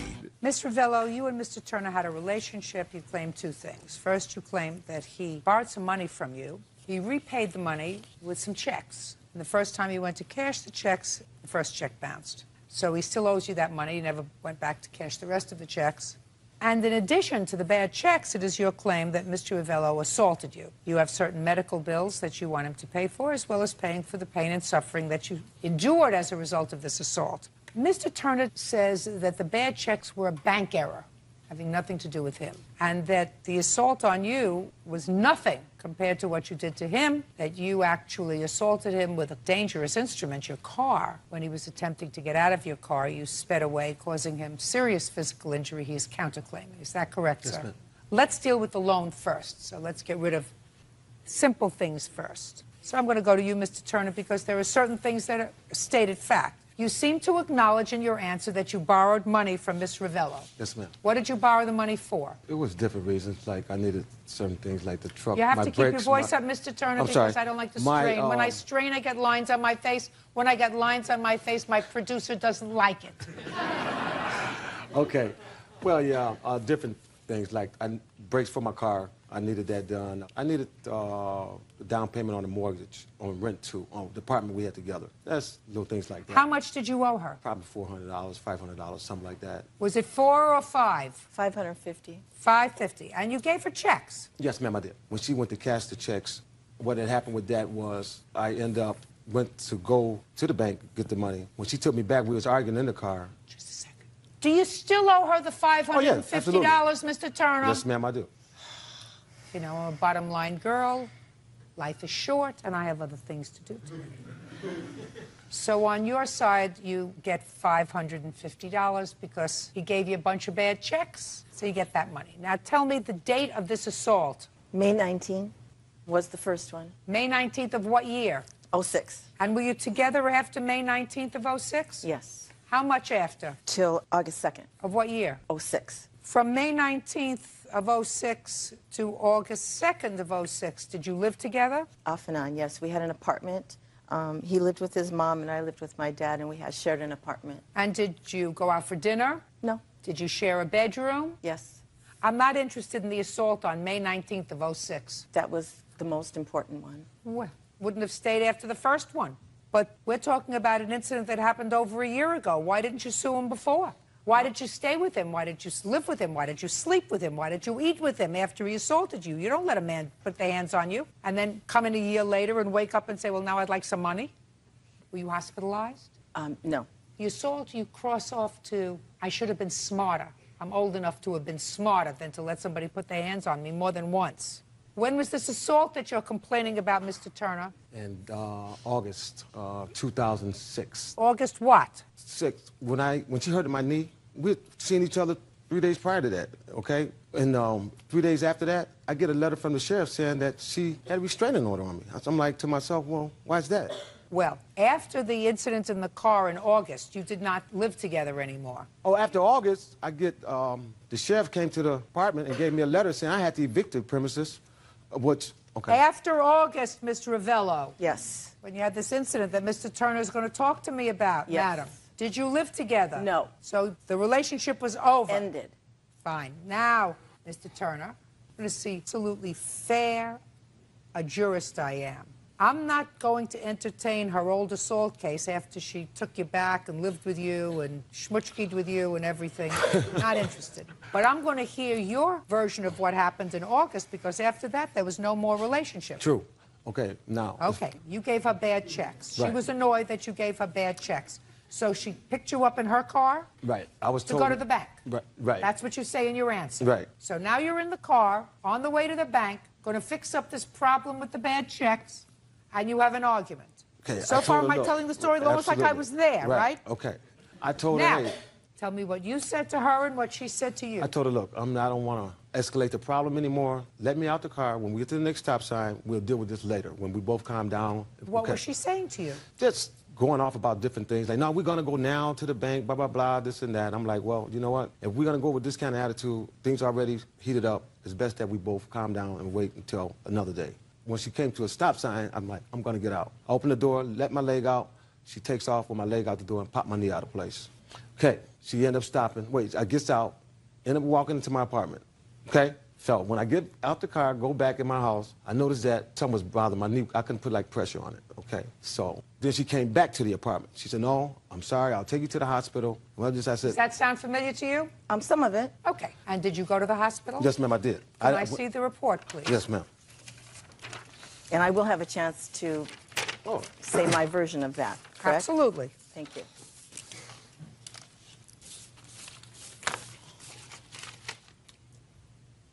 And some of those bills, Your Honor, it started in collections because I was told not to contact her, but I was saying to myself, I don't think I should be responsible for those bills. What was the date of this, sir? August 2nd. 2nd, yeah, something like in there. So You might if we see had, bills on there for other things because he has gone to the emergency room for Well, other I things, see, many I other see, things. I see that for they at-risk. x-rayed his knee on August 4th, 2 days later. 2 days I later. didn't And I take see him that to the the emergency she didn't take room... me to the hospital. I went myself. No, she didn't take me to the emergency room. I thought you said she came back to take you to the emergency She room. didn't take me. No. Just a second. So she came back to take you to the And I did emergency not go with her. Right. I did not. Oh, right. well, I you didn't want. didn't I go didn't with want, her. Right. I didn't want nothing. Why am I gonna go with you to the hospital and you just drove and take my leg? Excuse me, took my leg out. Okay. And one more question. So you waited. When did you go to seek a protective order? On what date? I got a restraining order on August 2nd. Let me see what you wrote when you petitioned the court for a protective order.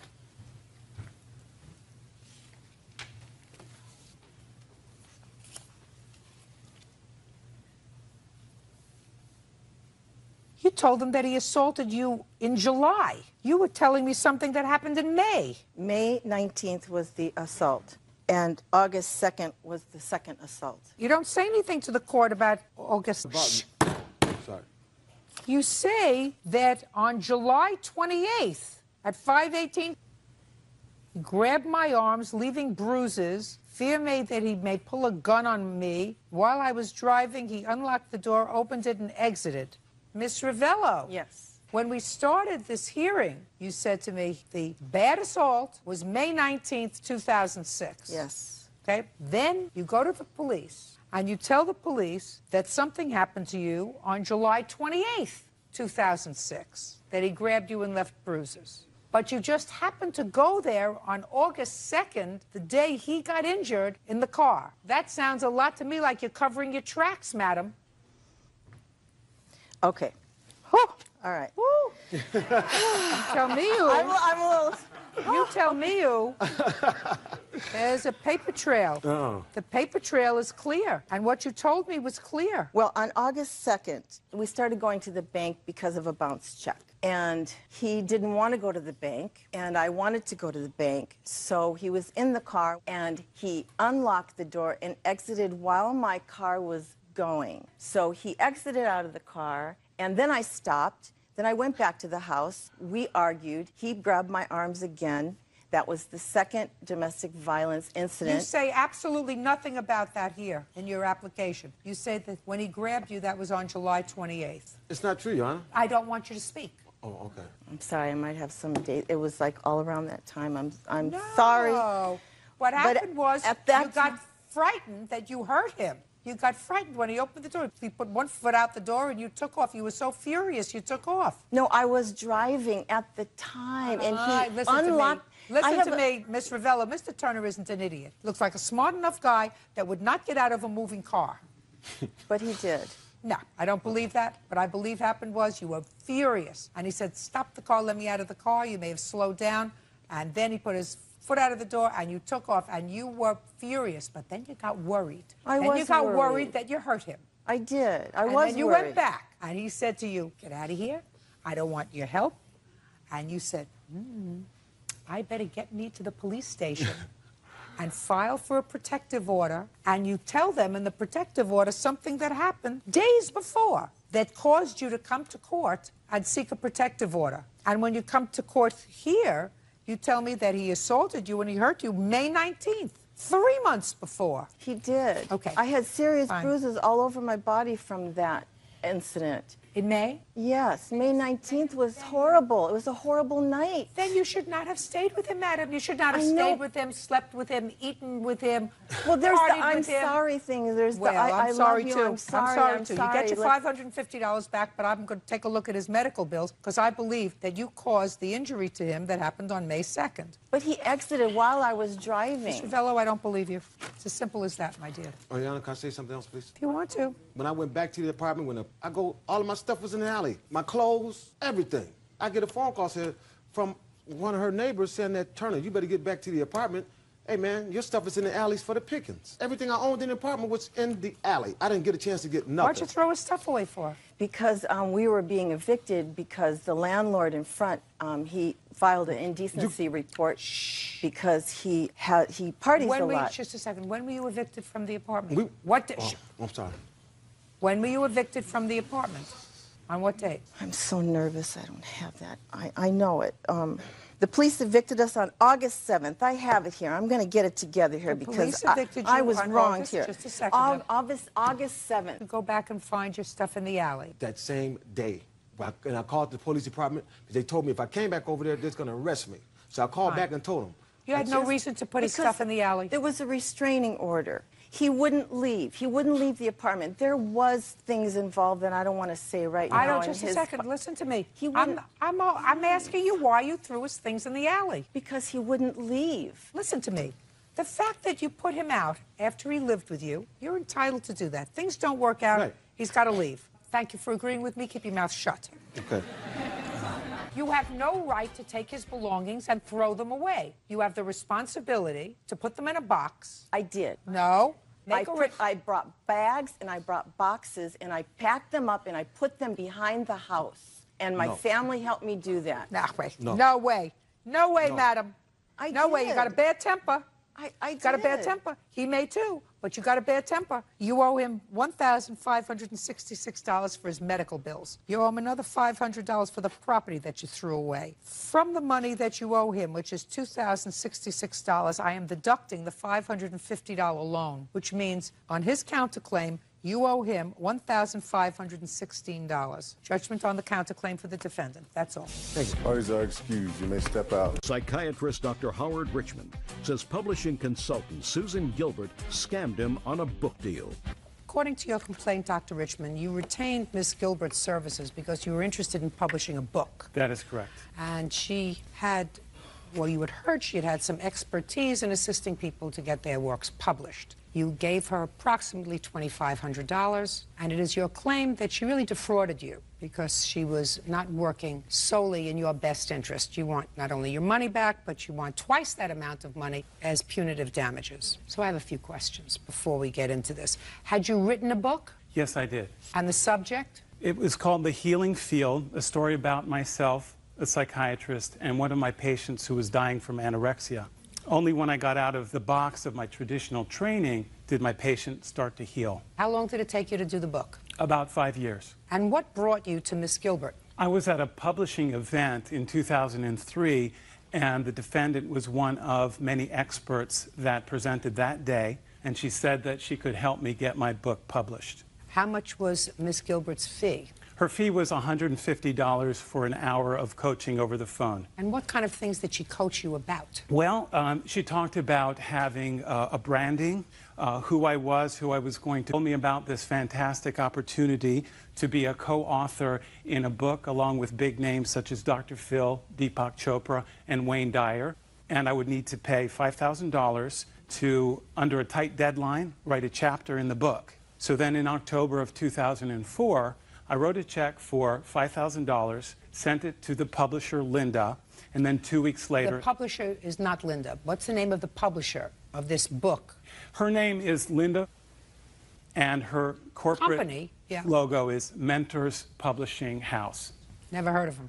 Neither had I. So what'd you write him a check for $5,000 for? Dr. Richmond? Well, at the time... Doctors are notoriously bad businessmen, sir. It was a good sale to be associated with these big-name authors. Yeah, but you got to do your own due diligence, Dr. Richmond. You know, if somebody said, I'm doing an ensemble work with Dr. Phil and some other notable people, you would think that this ensemble work would be published by somebody that you would heard of. Well, there was 2 other books, so they had a track record of putting out 2 books previously. Correct. In how many years? I'm not sure exactly. So in their whole history as a publishing house, all you knew of was 2 books they had published? Correct. But there were celebrities in the first 2 editions. Like who? Zig Ziglar. I never heard of Zig Ziglar. Donald Trump is in the 3rd edition. So it sounded really good. What 3rd edition? Well, this book that I was enticed to be a part of. Has it been published? It just came out in the last couple of weeks. Is that right? Yes. In fact, Judge Judy, would you like a copy of it? I've autographed I'd just like to one look for at it. you. I don't want a copy. I have enough to read.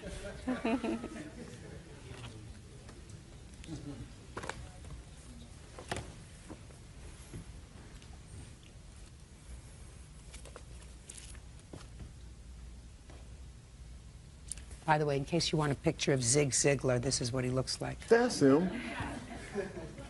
All right, so you sent $5,000 into this publisher. Go ahead, what happened? I wrote the chapter. Then in late January, early February 2005, there were some changes in the publication and a delay in when the book was coming out. I started to get uncomfortable with the changes that were happening. Like what changes? Instead of 40 authors, there was going to be 70 authors. Chuck Norris was going to be on the cover of the book. He's not in alignment with the work that I do. And then on February 7th, I discovered that the defendant, my coach, was not only getting compensation from me, but also from Linda, the publisher. In exchange for bringing people in, she would get to write the foreword and have her picture on the cover of the book. And that was in an email that I only discovered February 7th. She never disclosed this to me. I was shocked. My confidence in her began to evaporate. Did you have to pay $5,000 to get into this book? I did not. And the reason you didn't have to pay $5,000 to get into this book is because you brought other clients into the book? Right, the Is relationship. that, just a second. Yes. My questions, your answers. Did you at any time tell Dr. Richmond that you were involved as a co-author in this project, but that you were being compensated in part for bringing in other prospective authors?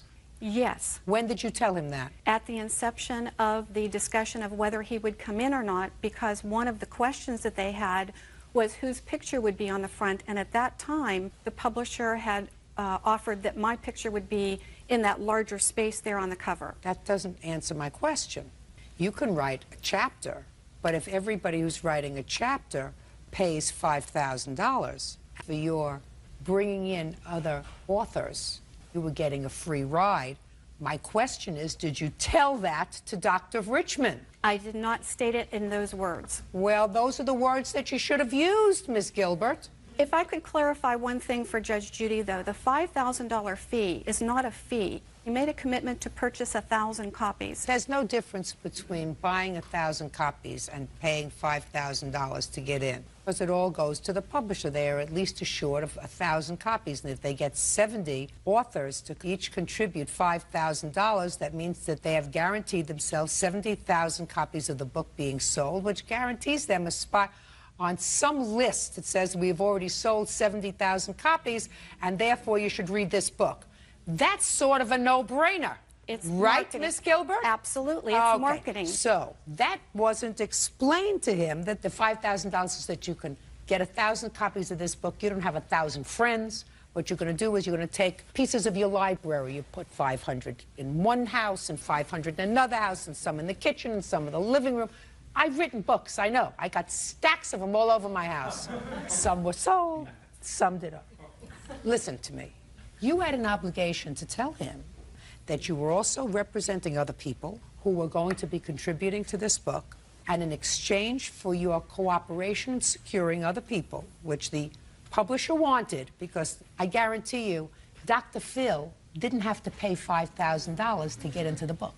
Chuck Norris didn't have to pay $5,000 to get into the book. Nice-looking man, they don't know who the hell he is. You got to pay the $5,000.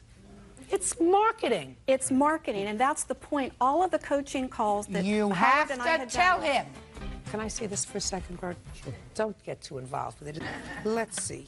We have people like Dan Kennedy, Cynthia Bull, Brian Tracy, Carol Ann Hamilton. How many people did you represent here, Miss Gilbert? I represented 4 people. And did each of those people pay $5,000? Yes, they did. Okay, because they were not celebrities. Absolutely. Did each of those other 4 people know about the other people? I did not spell out everything as it's coming out in this courtroom, but Howard knew that I was inviting him in and I was inviting other people to participate, and I explained how it worked. You should have explained the whole piece to him. You left out some very important things. That doesn't take away the benefit that he would have received and all the things that we discussed. He's not a child, Miss Gilbert. You're right. He's not a child. So what you're supposed to do is, if he is retaining you in what I consider an almost quasi-fiduciary relationship, you don't treat him like a child. You give him all the facts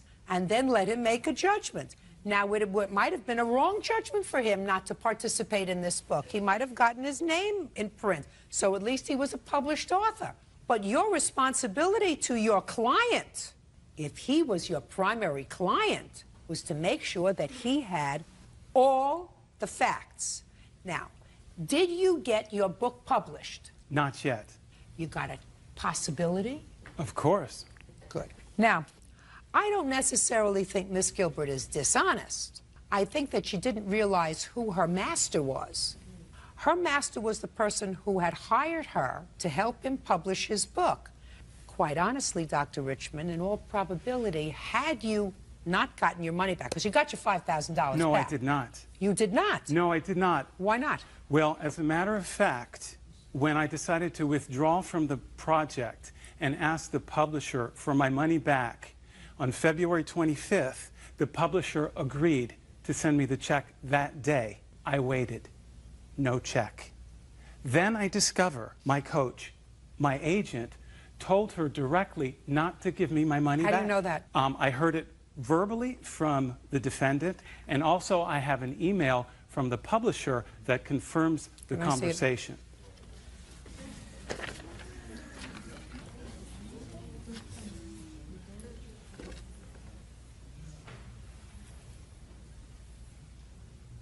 What did you say to the publisher? I don't know what was written there. I'm not asking you what was written here. I know what was written here. I'm asking you what you said to the publisher that resulted in the publisher not sending him back his check. I care very deeply, even though it doesn't appear that it's coming out that way. I care about my coaching clients. I asked you what you told the publisher. That I wanted to speak with Howard before he withdrew, because I felt he was making a really bad business decision, that everything that he and I had been working towards for months would be helpful in this book release. And so I wanted an opportunity to speak with him. Well, did you speak to him? I did, and he still withdrew. Just a second. Did you then call back the publisher and say? Multiple times. And say, Give him back his check? Absolutely. Multiple times I have requested, and I thought that she would. But Dr. Richmond has taken him But to this court. says, yes, I held off sending the check because of my conversation with Susan. Which is what I said, that I wanted to speak with Howard. So you never got your money back? No, Your Honor. He took them to court and won a judgment. Did you get paid? No. When did you get your judgment? June 6th, and I have a copy of that if you would like to see it. I would. It's June 1st.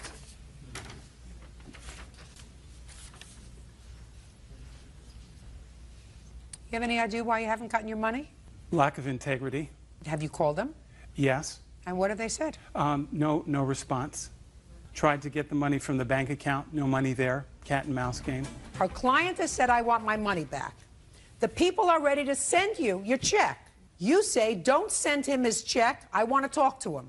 That's not up to you. If he's hired me as his coach, and I feel that he's making a mistake, I'd like to speak with him before that happens. You had no business speaking to the publisher about him. You don't know who your master is in this situation.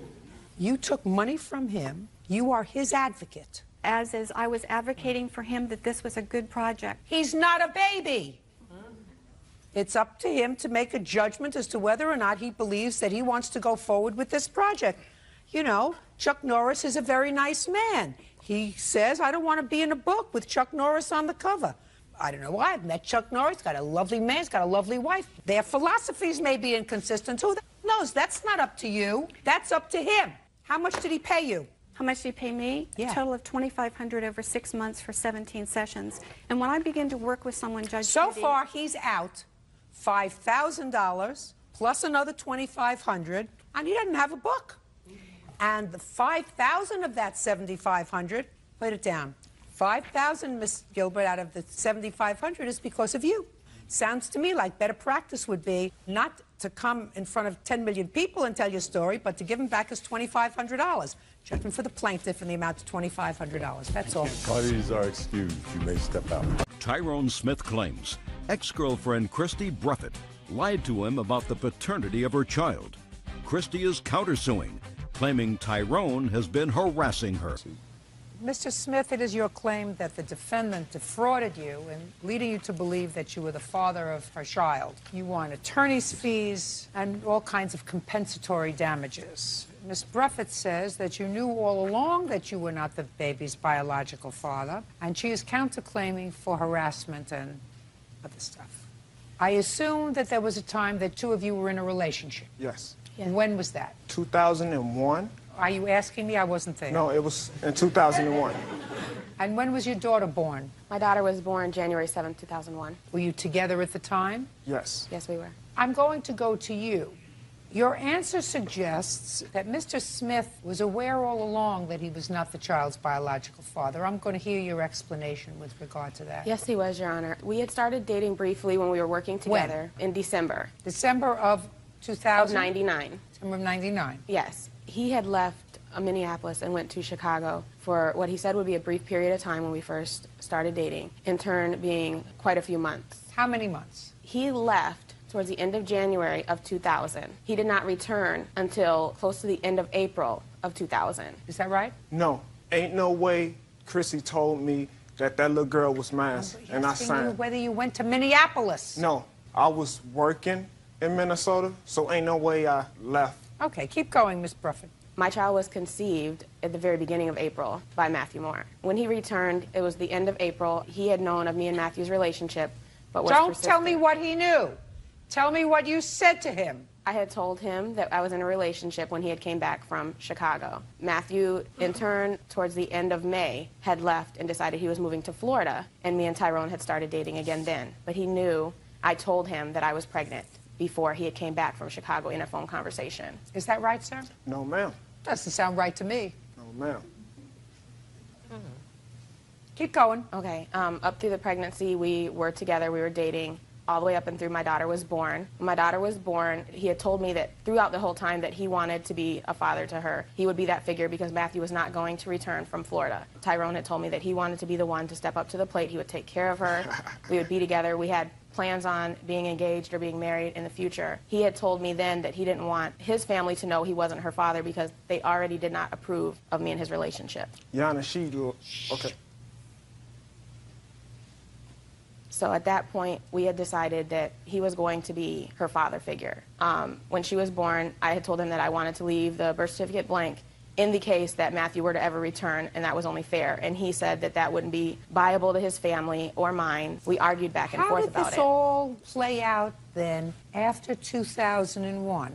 That's what I want to know. Because right now, the child is 6 years old. Exactly. And so I want you to tell me, Mr. Smith, what happened 6 years later that brings you to court today? Well, I was served papers for child support, and I hired myself a lawyer because I wanted Who filed the petition for child support? No, He did, Your Honor. she applied for welfare. No, I didn't, Child Your Honor. I support. work full-time. I got papers in the mail being served that I was the defendant in a case regarding him taking me to court for visitation. I have to pay child support in our county in order to have visitation with my child.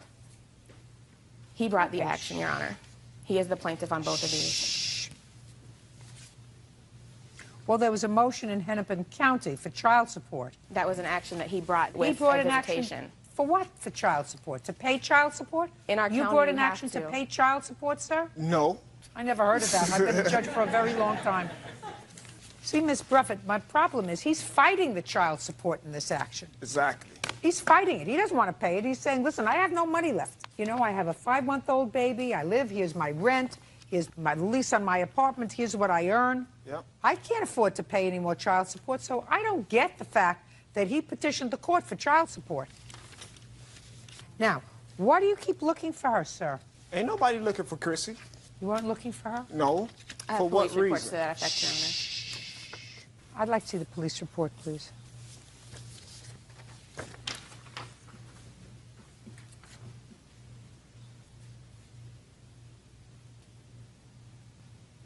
The only indication here that's interesting is he said he wanted to come over to see the child they have in common. And victim, that would be you, advised that he couldn't come over and that he's not supposed to be calling. So he said, I want to come over to see my daughter. And you said he couldn't. You didn't say it's not your daughter. Ain't no way I called. Shut. Okay. I do also have that actually in a court finding paper that when we were in court in front of a judge for this order for protection 2004, that I was very adamant through all of that she was not his child, and I just wanted him to leave me alone. That I want to That's see. all I've ever asked is that he just leave us alone.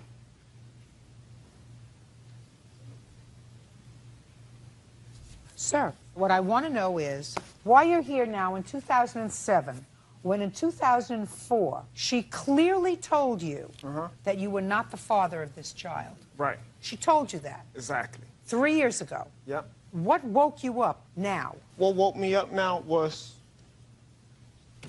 I don't know, it took Your me, Honor, you he know, has been harassing me for I 6.5 years. Yeah, but- This is just another form.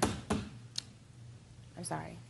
What woke me up, I don't know. Well, why don't you say something to try to wake me up, sir? She told you at least 3 years ago. Listen to me. At least 3 years ago. Right. At least 3 years ago, she insisted before a judge that you are not the father of the child. Why she didn't let that be known to the child support people then? Listen, I don't see any of those papers. I mean, you don't have those papers. What you gave me were papers where, in the matter of the child, you are the plaintiff. Exactly. You're the plaintiff, not the county. You're the plaintiff. Otherwise, Your Honor, he have papers to the effect of Hennepin County. And versus that's Tyrone. July of 2006. Exactly. July 2006. Listen, if you're going to agree with me once more, I'm going to throw you out and grant this petition. Do you understand? Okay. I don't get it.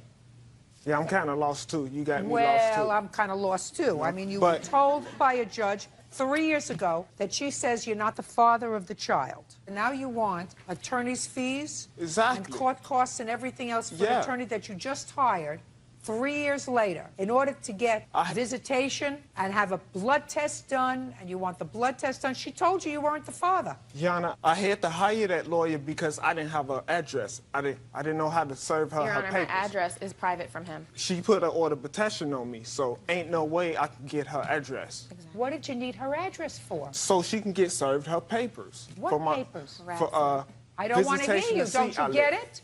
Visitation You know, I don't to think see that you're worried about him because you keep interrupting him. You know, if you were cowering and worried about him, as you indicate you are in your answer, then you wouldn't be freely contradicting him. Maybe that'll get you to be quiet. How much support did you pay over the last 6 years for your daughter? 6 years, I just... Alleged daughter. How much did I pay? About $1,000. Show me.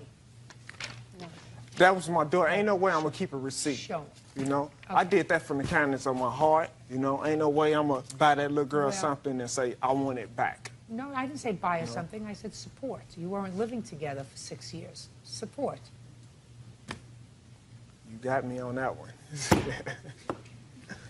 Now, when was the last time, Miss Bruffett, that you alleged that Mr. Smith bothered you? The last incident was the last job that I had to leave because of him when I filed for that last order for protection Would you give in me the 2004. date, please? It was February of 2004. Well, that's a long time ago. It's over. Put a period. Finished. Yes.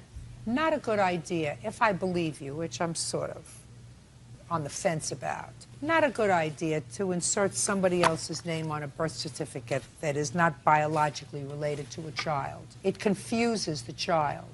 Put your hand down. Do you understand? I do. Unfair. I do. Unfair. Look what happens. She go try to get a kidney from him. What'll happen when she's 18? Ridiculous. Mr. Smith, you are finally free. Yes, ma'am. I am. Thank you. I am. I dodged the aunt. And Miss Bruffett would really like you to leave her alone. Been there, done that. Long time And ago. I think that you're going to leave her alone. Oh, yeah. Been there, done that. I got a wife and a son that needs me more than anybody, you know. Your case is dismissed. It's over. Finished. Put a period. So is yours. Finished. Over. It's dismissed. Goodbye. Thanks, Your Honor. 22-year-old Christina Munoz is suing her former friend, 21-year-old Erica Miloserdorf, for accidentally killing her Maltese puppy when she fell on her. Miss Miloserdorf, you had a terrible accident with the plaintiff's puppy. You want to tell me what? The plaintiff in Your Vegas. friends? My friends for the weekend. And we were outside. She went to go get her mail. We took her little Maltese dog, Isis. And when we came back, she asked me to watch her dog, left me responsible to watch the dog when she went upstairs to put the mail away. I was playing with the dog outside. The dog went under my leg. The leash wrapped around my ankle, and I tripped and I fell on top of the dog. Unfortunately, it collapsed the dog's ribs and punctured the dog's lungs, and it died on the way to the hospital. And you want her to pay for the dog? Yes. And? I don't think it's fair. It's an accident that happened. It's a responsibility that shouldn't have been left on me. I was watching it as a favor for her while she went upstairs. You could have declined. I could have, but I didn't because I didn't even think anything was going to happen. Of course not. Let me ask you this question. What's your first name? Erica. Erica. How did you get to your friend's house? I drove. Let's say instead of the dog wrapping itself around your legs, you accidentally ran over her dog with your car. It'd still be an unfortunate accident, but maybe then I'd feel responsible. But this is an accident. I accidentally fell and tripped over. You mean the it was a dog. double accident? Yeah. Well, you're responsible. You're walking this puppy on the leash. You're holding the puppy on the leash. It's your responsibility to see to it that the puppy doesn't entwine itself around your legs. You didn't mean for it to happen. You were trying to pay attention, I assume, but you didn't do a good enough job. But it wasn't my responsibility. It though. was your responsibility. You assumed the responsibility. Now, sometimes things happen that you have no control over. But in this case, you had control over it. It was due to your negligence that the puppy got entwined in your leg. The puppy can't think about that. You're supposed to think about it. I really am trying to explain it to you so that you'll understand it, because I don't think that you are a bad person. I just think that you are misguided. So I'm trying to give you guidance. How much was the puppy? It was $14.99. Did you replace her? Well, we got a gift from my parents saying that we got a new Maltipoo. So it wasn't the full Maltese, it was the Maltese and a poodle. They're cute. They are cute. They are very cute. But I mean, the Maltese was a purebred compared to now it's a half-breed, so. Well, Maltese and Poodles are wonderful little dogs because they have a great coat that you don't have to deal with as much, right? Yes. And they don't yap as much. No, she does not bark at all. Right. Yeah. I had Maltese. Oh. I know. They bark all the time. All the time. Anyway, you owe the price of the dog, $1,499, judgment for the plaintiff. Are you still friends? Probably not after this. Well, you should be. It was an accident. Yeah, it was an accident. It was an accident. It's an accident that she was responsible for, but it was still an accident. That's all. Thank you. What is your excuse? You may step up.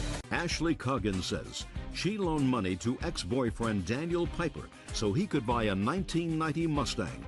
Ashley says Daniel has never paid her back.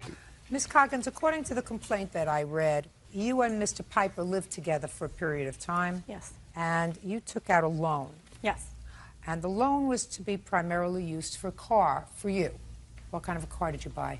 1990 Mustang. How much did you pay for it? $3,200. How much of a loan did you give him?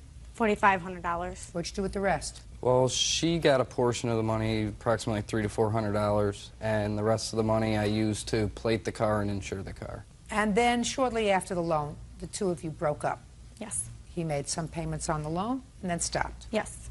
You want him to pay the loan? Yes. Mr.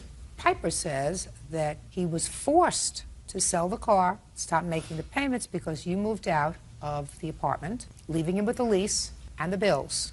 And he couldn't do everything, so he stopped making the car payments.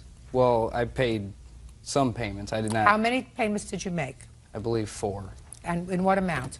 122 and some change. Does that sound right? I believe he made 4, but only $55 have been made since the payments were always late.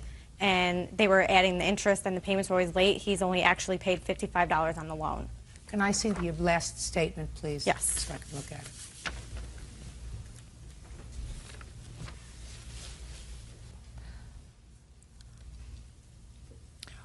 Well, the balance is 4,445.20, but some of this is yours. Right. Well, let's say there's $4,000 left on the loan. Now, did you both sign a lease for this apartment? Yes. When did you sign the lease? March of 2004. And when did you move out? I moved out July of 04. Are you still in the apartment? Yes. What was the rent on the apartment? $735 a month. And what was your financial arrangement with regard to the rent? I was supposed to pay all of the bills, the electric and the cable and the cell phone bills, and him and his brother were supposed to pay the rent. They were supposed to split it. 3 of you living there? Yes. Is that right? My brother did move in, but we were not splitting the rent. That wasn't the agreement. Yes, it was. Shh. Why not? Due to the fact my brother had just got back from the Navy, he was in a tight spot, he needed a place to live. I let him move in with us under the agreement that he would pay $200 a month. Is he paying $200 a month? Yes. Then you're almost whole, sir. If the rent is $735, let him pay half the rent. He's not in a bind anymore. I understand, but he's Right. also not on the lease. I don't care whether he's on the lease or not. He's living there. Yes. I mean, your defense to this whole action with regard to the car is that she left you with the lease, which I would take into consideration, except for the fact that you moved your brother into the apartment and he can pay half the rent. I mean, he's a big boy. Yeah, but what was I supposed to do when she left the lease, didn't have somebody else move in? Listen to me very carefully. Okay. When you moved into the apartment together, Mm-hmm. the two of you, in March of '04, did your brother move in with you Yes. at the same time? Yes. Really? Yes. With no agreement that he was to pay at least a third of the rent? No. The agreement was $200. Well, you better change the agreement, sir. Circumstances change. He's living there with you. Now, put your hand down. You sold the car. Correct. Two. Kid named John. Did you put a sign in the window? No, I didn't. Well, how did you sell it? The kid came to my mother's house where the car was parked in the backyard. He had them get a hold of me because he wanted to purchase the car. You mean it was like Karnak? He said, oh, this must be a car that's for sale? Well, the person that I bought the car from was friends with this kid. He was looking for that kind of car, so he came to me. How much did he pay for the car? How much did he pay for it? That's my question, sir. It doesn't give you an opportunity to think about an answer. I just you should didn't know hear that. you. You should know that like that. Yes, Don't play with me. He paid $1,100 for the car. Why didn't you give that $1,100 to her? Why would I give it to her? Well, who's supposed to pay this loan? Me. But you haven't been doing that. At that time, I was still paying the payment. But then you stopped. Correct. So why didn't you give her the $1,100? Because I was paying the loan at the time. It was. But up then to you date. stopped. The $1,100 by that point was gone. I mean, the situation I was in, I didn't Who is this? have. This is my girlfriend. What is she here for? Because she's been the one dealing with Ashley during this whole thing. Why is she dealing with Ashley? Because I repeatedly, to talk to her. I repeatedly asked her not to call me. If she needed to get a hold of me, I asked her to ask her mother to call me, to email me, or to have. I don't want to hear you unless I ask you a question. I repeatedly asked I'm her getting not to call me. frustrated with you, Mr. Piper. Okay. I'm getting frustrated with you, Mr. Piper. Somebody takes out a loan for you. You promise to pay them. You stop paying them. You sell the only equity that exists, which is your car.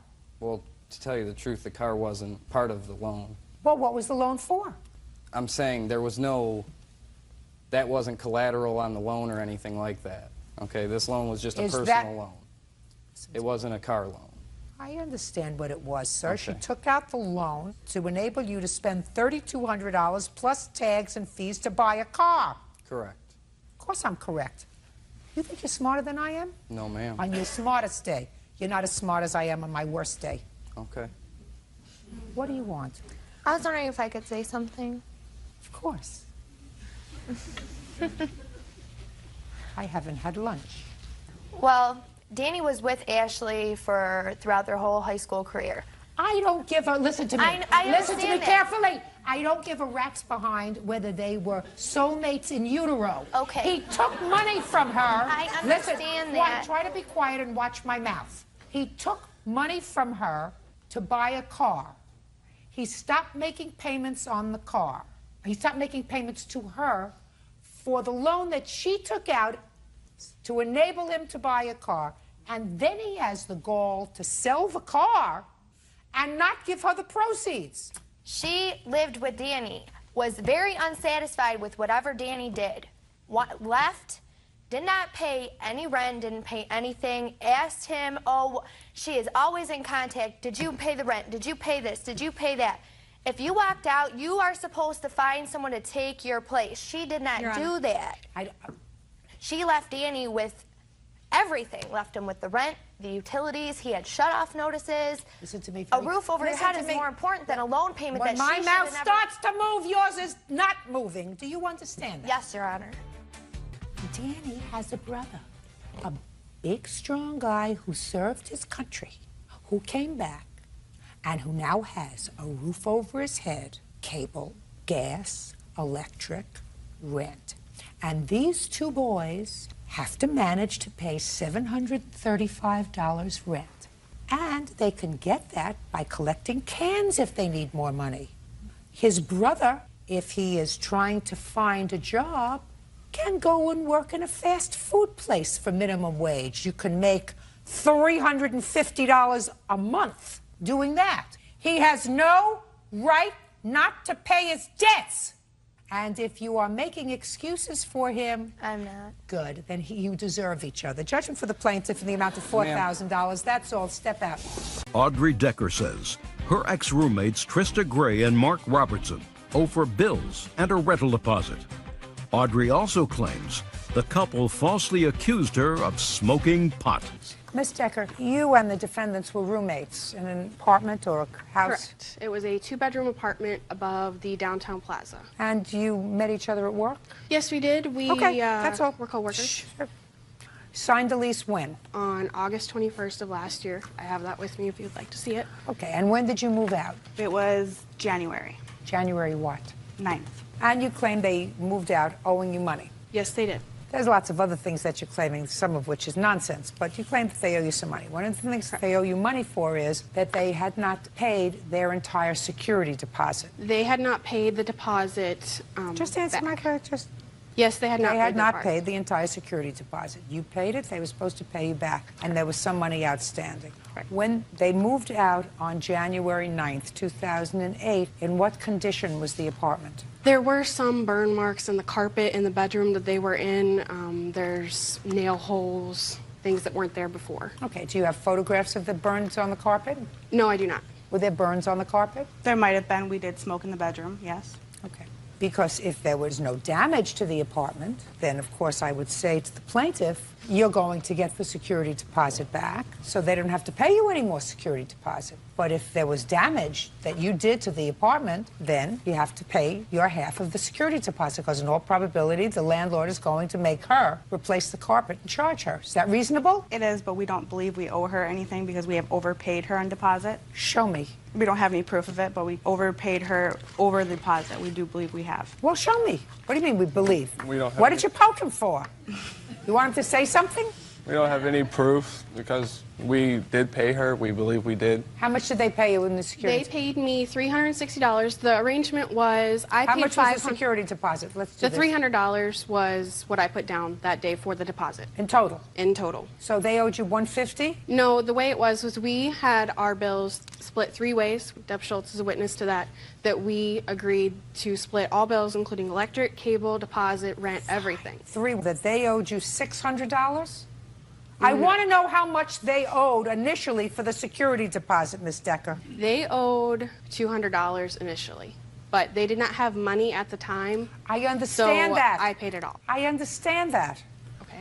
How much did they give you towards the $200 in security deposit that they owed? They gave me $360. They paid my part of the rent for September, October, November, and December, which was $90. And they also were paying me back for the $200 that I put down in the beginning to help buy food and everything because they, once again, didn't have any. So the total was $500. They paid $360 out of that by paying the rent. So according to you, they owe $140 in security deposit? Right. That's what they have left over from that particular amount, right. What else do you think they owe you for? They owe me for the cable and electric for the time which they were there from November to December because we had backed bills. Just 1 second. They left January 9th. Did they pay January's rent? They paid January's rent, correct. Good, okay, because they should have paid January's rent because they were there until the 9th, right? Correct. Yeah. Why did you move out? We couldn't handle her anymore. She became overpowering. Okay, so there was a problem. Correct. You have bills showing that there were balances as of December 31st on any of the utilities? I do. Show me. That's electric. This is cable. I have the amounts highlighted that I paid, and this is the receipt for the electric that I paid my share of. All that's left is what they have to pay. When was the last time you paid utilities? I paid utilities last No, month. I'm talking to you. We didn't pay them. No.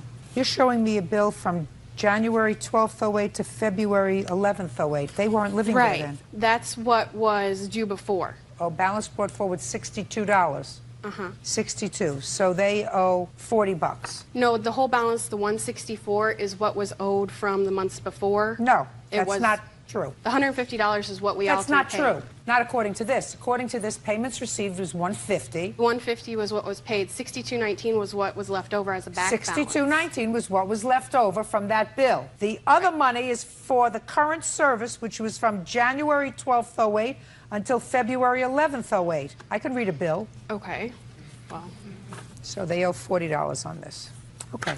The City of Fairmount Public Utilities was $364. correct. And they're supposed to pay 2/3 of that. Right. Okay, so they owe you $280 in utilities and $140 for their security deposit. And what else do you think that they owe you for? For slander, Go ahead. they told my boyfriend's mom here, Deb Schultz, that I was smoking marijuana, and that led to a lot of tension between him and I. We actually almost broke up over it because he disagrees with it along with Did drinking. you tell this lady that she was smoking marijuana? No, we did not. We do not have her number in any way. We don't have any problem with Deb Schultz in any way. She has been very helpful with the apartment in the beginning. Like I said, we do not have her phone number. Your last name is? Schultz. You are the mother of the her boyfriend. Yes. Go ahead. Well, who called you? I ran into them. Oh, so nobody called? No. I ran into them. They When? told me in December sometime. Okay. And they told me that Audrey was using drugs. So my Did son, you ask what kind? Yes, and she told me it was marijuana. And my son is really against girlfriends using Any kind of drugs or Okay, alcohol. so now she says it wasn't by phone, it was when you ran into each other. Did that happen? I do not recall that. Well, she does. Why would she lie about that? I don't know, but I do not recall that. Did she use marijuana while you were living together? Yes, she did. When?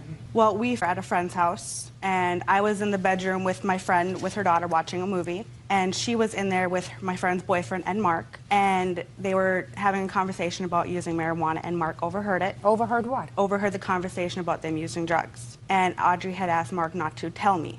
On the way home, he told me. What did you overhear, sir? They were talking about hiding it, not letting me see it, but then giving it to my friend's boyfriend. And But in all the time that you lived together with the plaintiff, she never smoked marijuana in your presence. That. No. What are you poking him for? I didn't. not to my knowledge, but Well, you would not to your knowledge. You have eyes. she would hide it. She would go out with friends, and Don't tell me what she would hide it, sir. I'm asking you a very simple question. You never saw her smoke marijuana while she was in your presence. no, ma'am. Did you? No. First of all, they don't always get things right when they hear things. Is this your boyfriend? Yes. Step away from her for a second. That's fine. Have you ever said something to him and then a week later you say, don't you remember I told you that? And he says, you never said that to me. You told me this. So you never said that to you? That never happened? Sometimes it happens. Oh, but listen. more than likely he pays attention because... But I'm just asking you. Never said to you, you didn't say that? That's not what I heard. I don't remember you telling me we had this date. I don't remember you telling me your mother was coming over. I don't remember you telling me we're going out with your sister. None of that. No. No. It'll happen. They don't always get it right. And to have relied on that statement to make that statement to her boyfriend's mother was probably not good judgment. Well, he wouldn't lie to me about marijuana because he knows my stance on it. He knows I disagree with it. Well, and if you said to me that I saw her smoking marijuana in the I smelled it in the house, that's another story. But for all you know, she could be puffing and she could be showing off for a friend. You don't know that that's true. You lived together for 5 months and you never saw any evidence of it in your home. Saw, smelled, felt, right?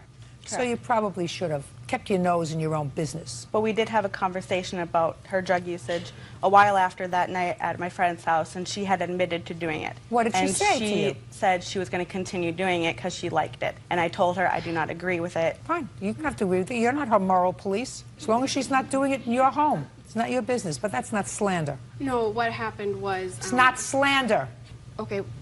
Well, I was talking about a different incident. Well, there's something also very different that happened with work. Do you have witnesses from work? I do not have witnesses from work, but I do have my suspension paper. I got suspended because they were very good friends with this guy at work. Listen to me. Who?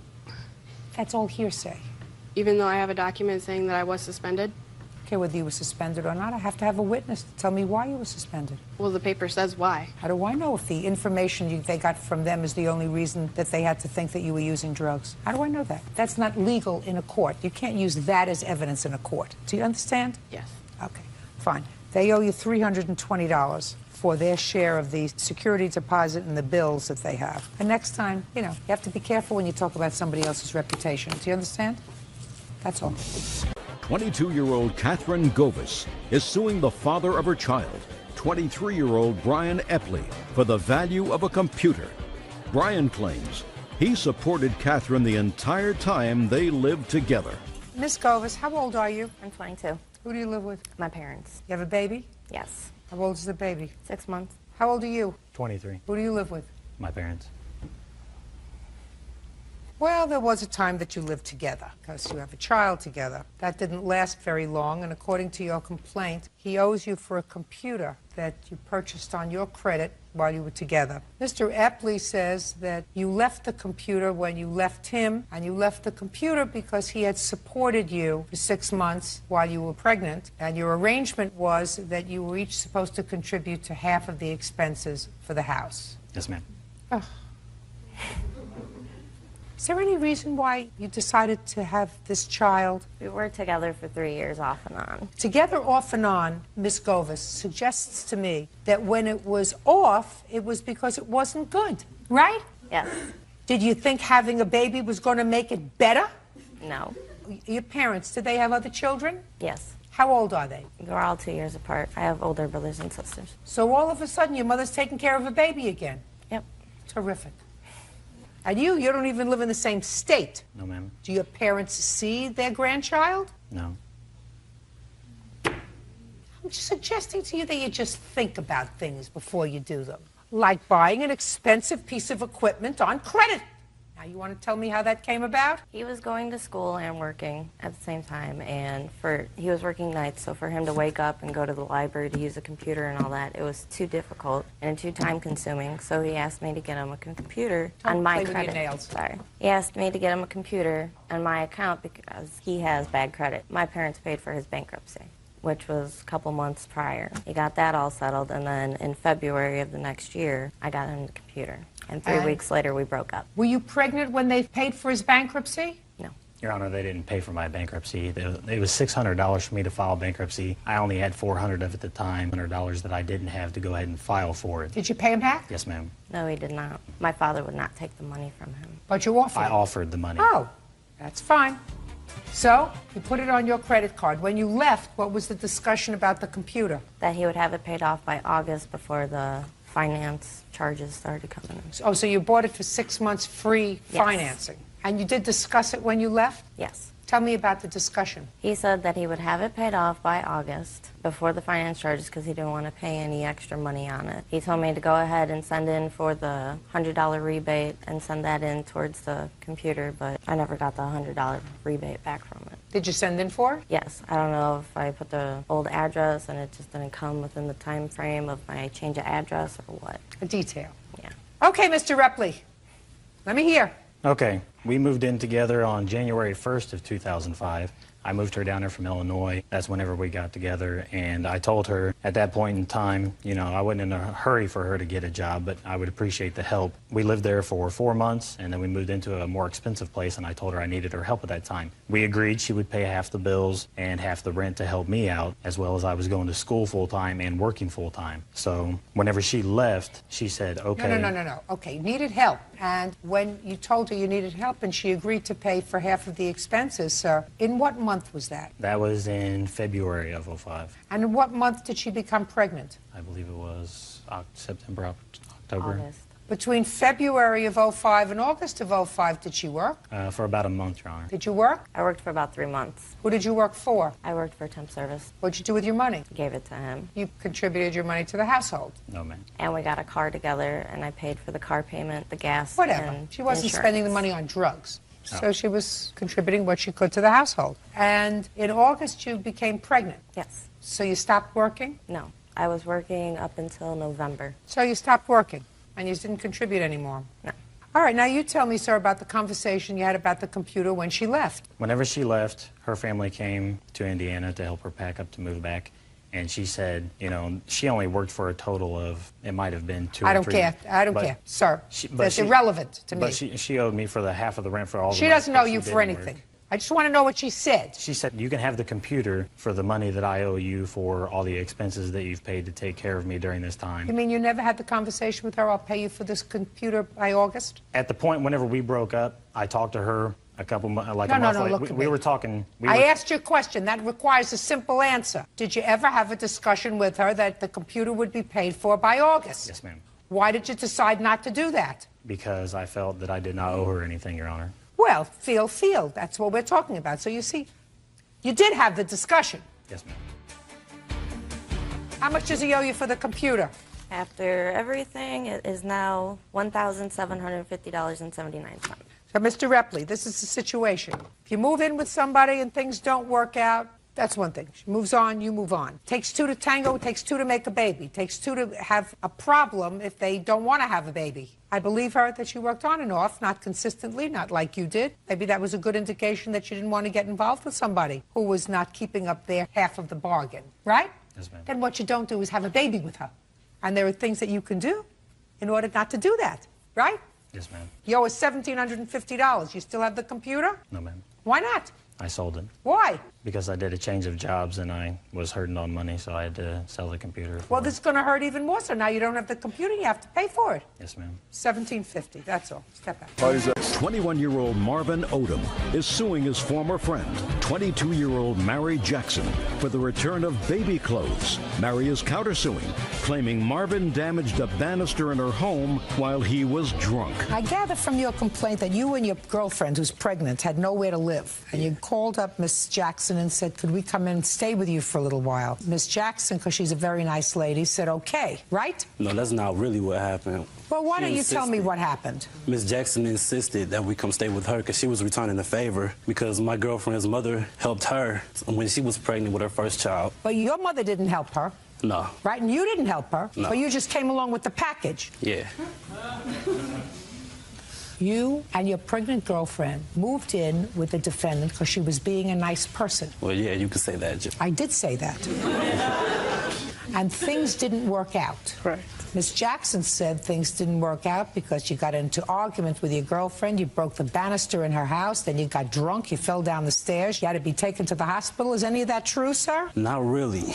Did you go to the hospital? Yes, I was hospitalized. Did you go to the hospital because you fell down the stairs? Yes. Was it the same stairs that had a broken banister from a couple of days before? Yes. And how did the banister get broken a couple of days before? Look at me. Don't look down here. That I couldn't even tell you. All I have to say is that by the time I was in the hospital to the time I got out, I'm not hearing about the banister thing until we just filed a small claims court. In any event, at that point, when he went to the hospital, according to you, that was the time when you said, time to go. Yeah. That's when she told you she wanted you out, when you went to the hospital? No, Your Honor. When did she tell you she wanted you to go? The first thing, she did not tell us we needed to go.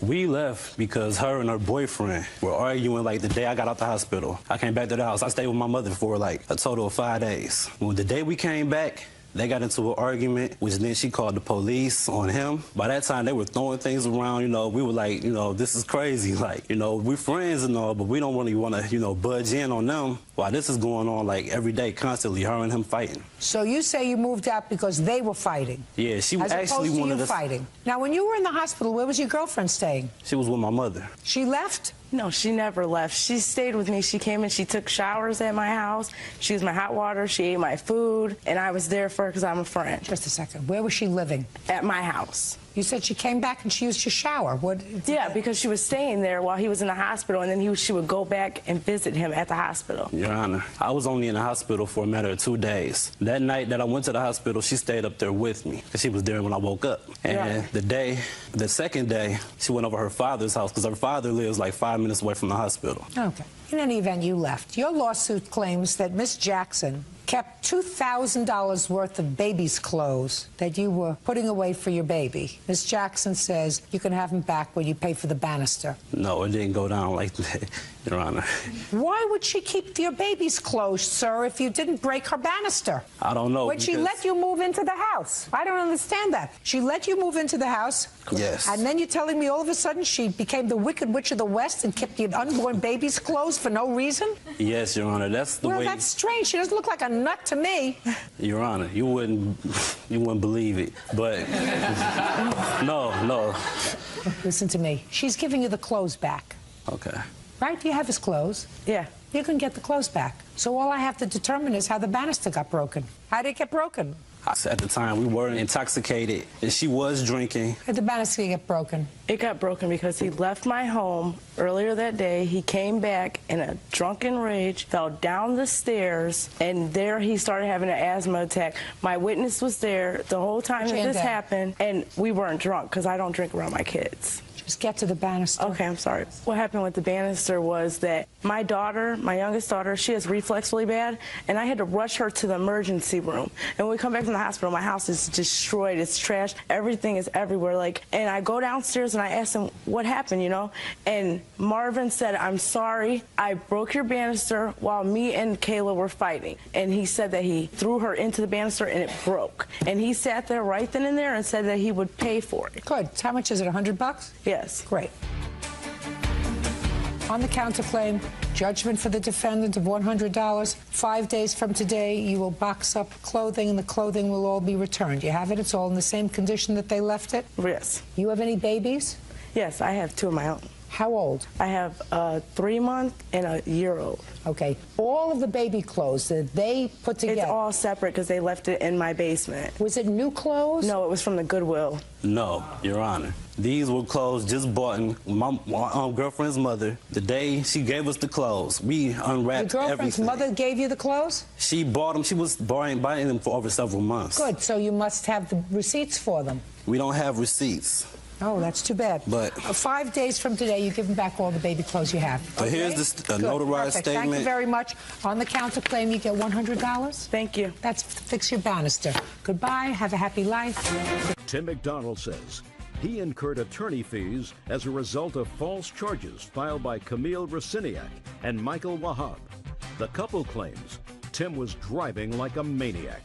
Mr. McDonald, it is your claim that the defendants filed false charges against you. I believe that the charges emanated from an instance of what we've come to call road rage that happened about a year ago. That's correct. The defendant said that you were acting erratically, that what they were trying to do was to secure your license plate number so that they could forward it to the police when this incident occurred.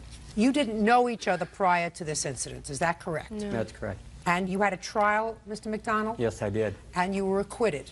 I was acquitted on all 3 charges in 37 minutes. When was the incident? October 24th, 2004 at 2 o'clock. And what kind of car were you driving, I sir? was driving a BMW Z3 convertible with the top down. Do me a favor. Just let me ask the questions and try to give me just the answers that I need. Where were you going, Mr. McDonald? I had seen an open house sign on a street called Edwards, and I was following an open house sign into a track that I had never been in. Tell me what happened, Mr. McDonald. Well, as I was going through the track, I realized that there was a car in front of me. It was driving in an erratic fashion. What I mean by that, it would slow down to about 5 miles an hour, speed up 6. So listen to me. Don't interrupt him. You're going to have an opportunity to testify. Don't interrupt him. Sorry, ma'am. Go ahead. All of a sudden, I see her kind of go to the right. And I took that as her politely moving off to the right to let me go by. How many lanes of traffic were there? This street is a little unusual, and I have a picture over here that I took. If I may move over here to show you. Back here is where I'm seeing all the information going. I just want to know how large the street was, Mr. McDonald. So that's the street that it was on, so there can be a parked car on either side and 1 lane of traffic. Easily. 4 car lanes. Correct. Keep going. The minute I went by her car, she lays into the horn, honk, all the way around till I get in front. And I look in my rearview mirror, and simultaneously, I see both fingers go out the window on each side. So that kind of set the mood that was going on. And what I did is I gave a wave like this, my error. But I actually thought that was a polite movement on her in the very beginning. So as I go by, and I'm looking in my rearview mirror, I see this go on. They make a left turn. I think, okay, that's the end of it. Instead, they flipped the U-turn and now coming at me. They caught me at the stop sign, and his window's down. She pulls a car right up next to me to the left of my side, and there's nothing but screaming going on. So I looked at Miss Rosnick, and I said, "You're driving like an idiot." And then I turned right, they turned left. I thought that was the end of it. Nope. So I'm going down the street here, and as I go down the street, the road, as it shows, veers off to the left. As soon as I got around that corner, they're right back on my butt again. Now the problem is, I have them, having gone off to the left, time's taken, and I think they've got a weapon with them. They're staying between a half a car length and a car length behind my car. How fast were you going, Mr. McDonald, at this point? Probably about 25, 30 at the most. Did you ever accelerate beyond 25 to Yes, 30 I did. miles? When?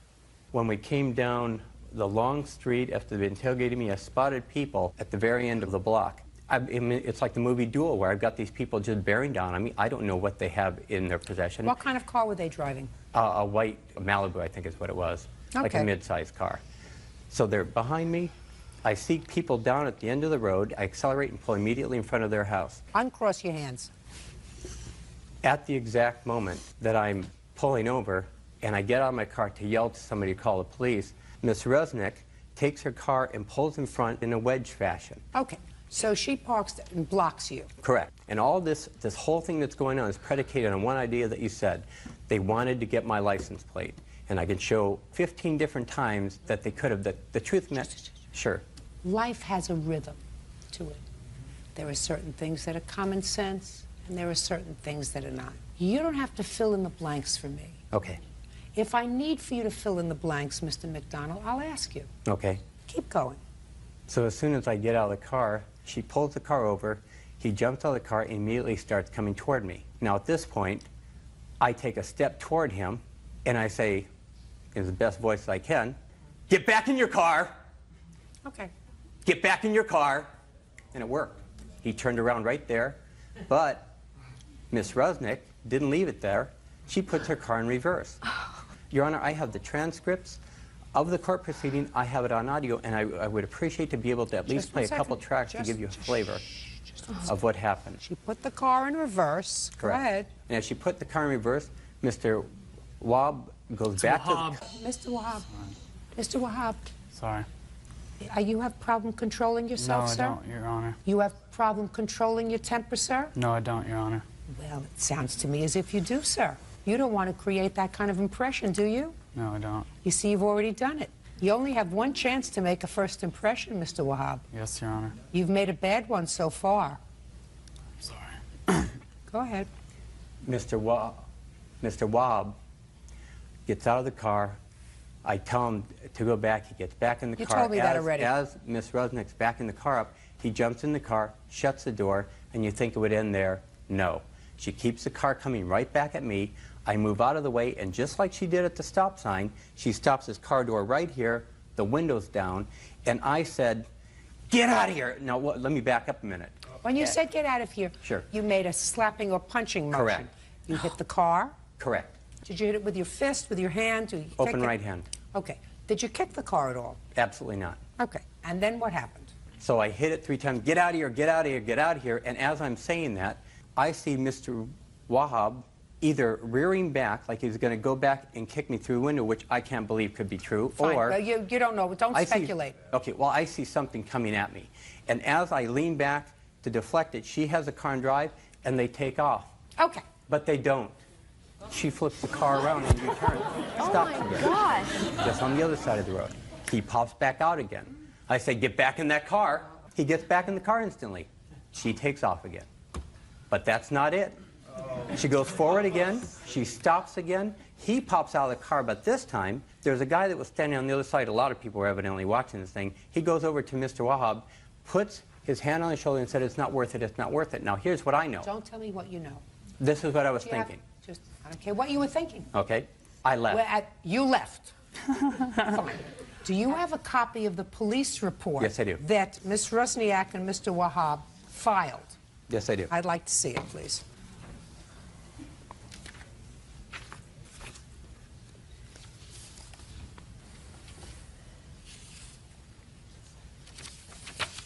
Now, you were subsequently arrested, is that correct? That's correct, Your Honor. What were you charged with, sir? I was charged with 242 battery of Mr. Wahab, disturbing the peace, challenging to fight against Mr. Wahab, and then vandalism, property, crime against Ms. Rusnick.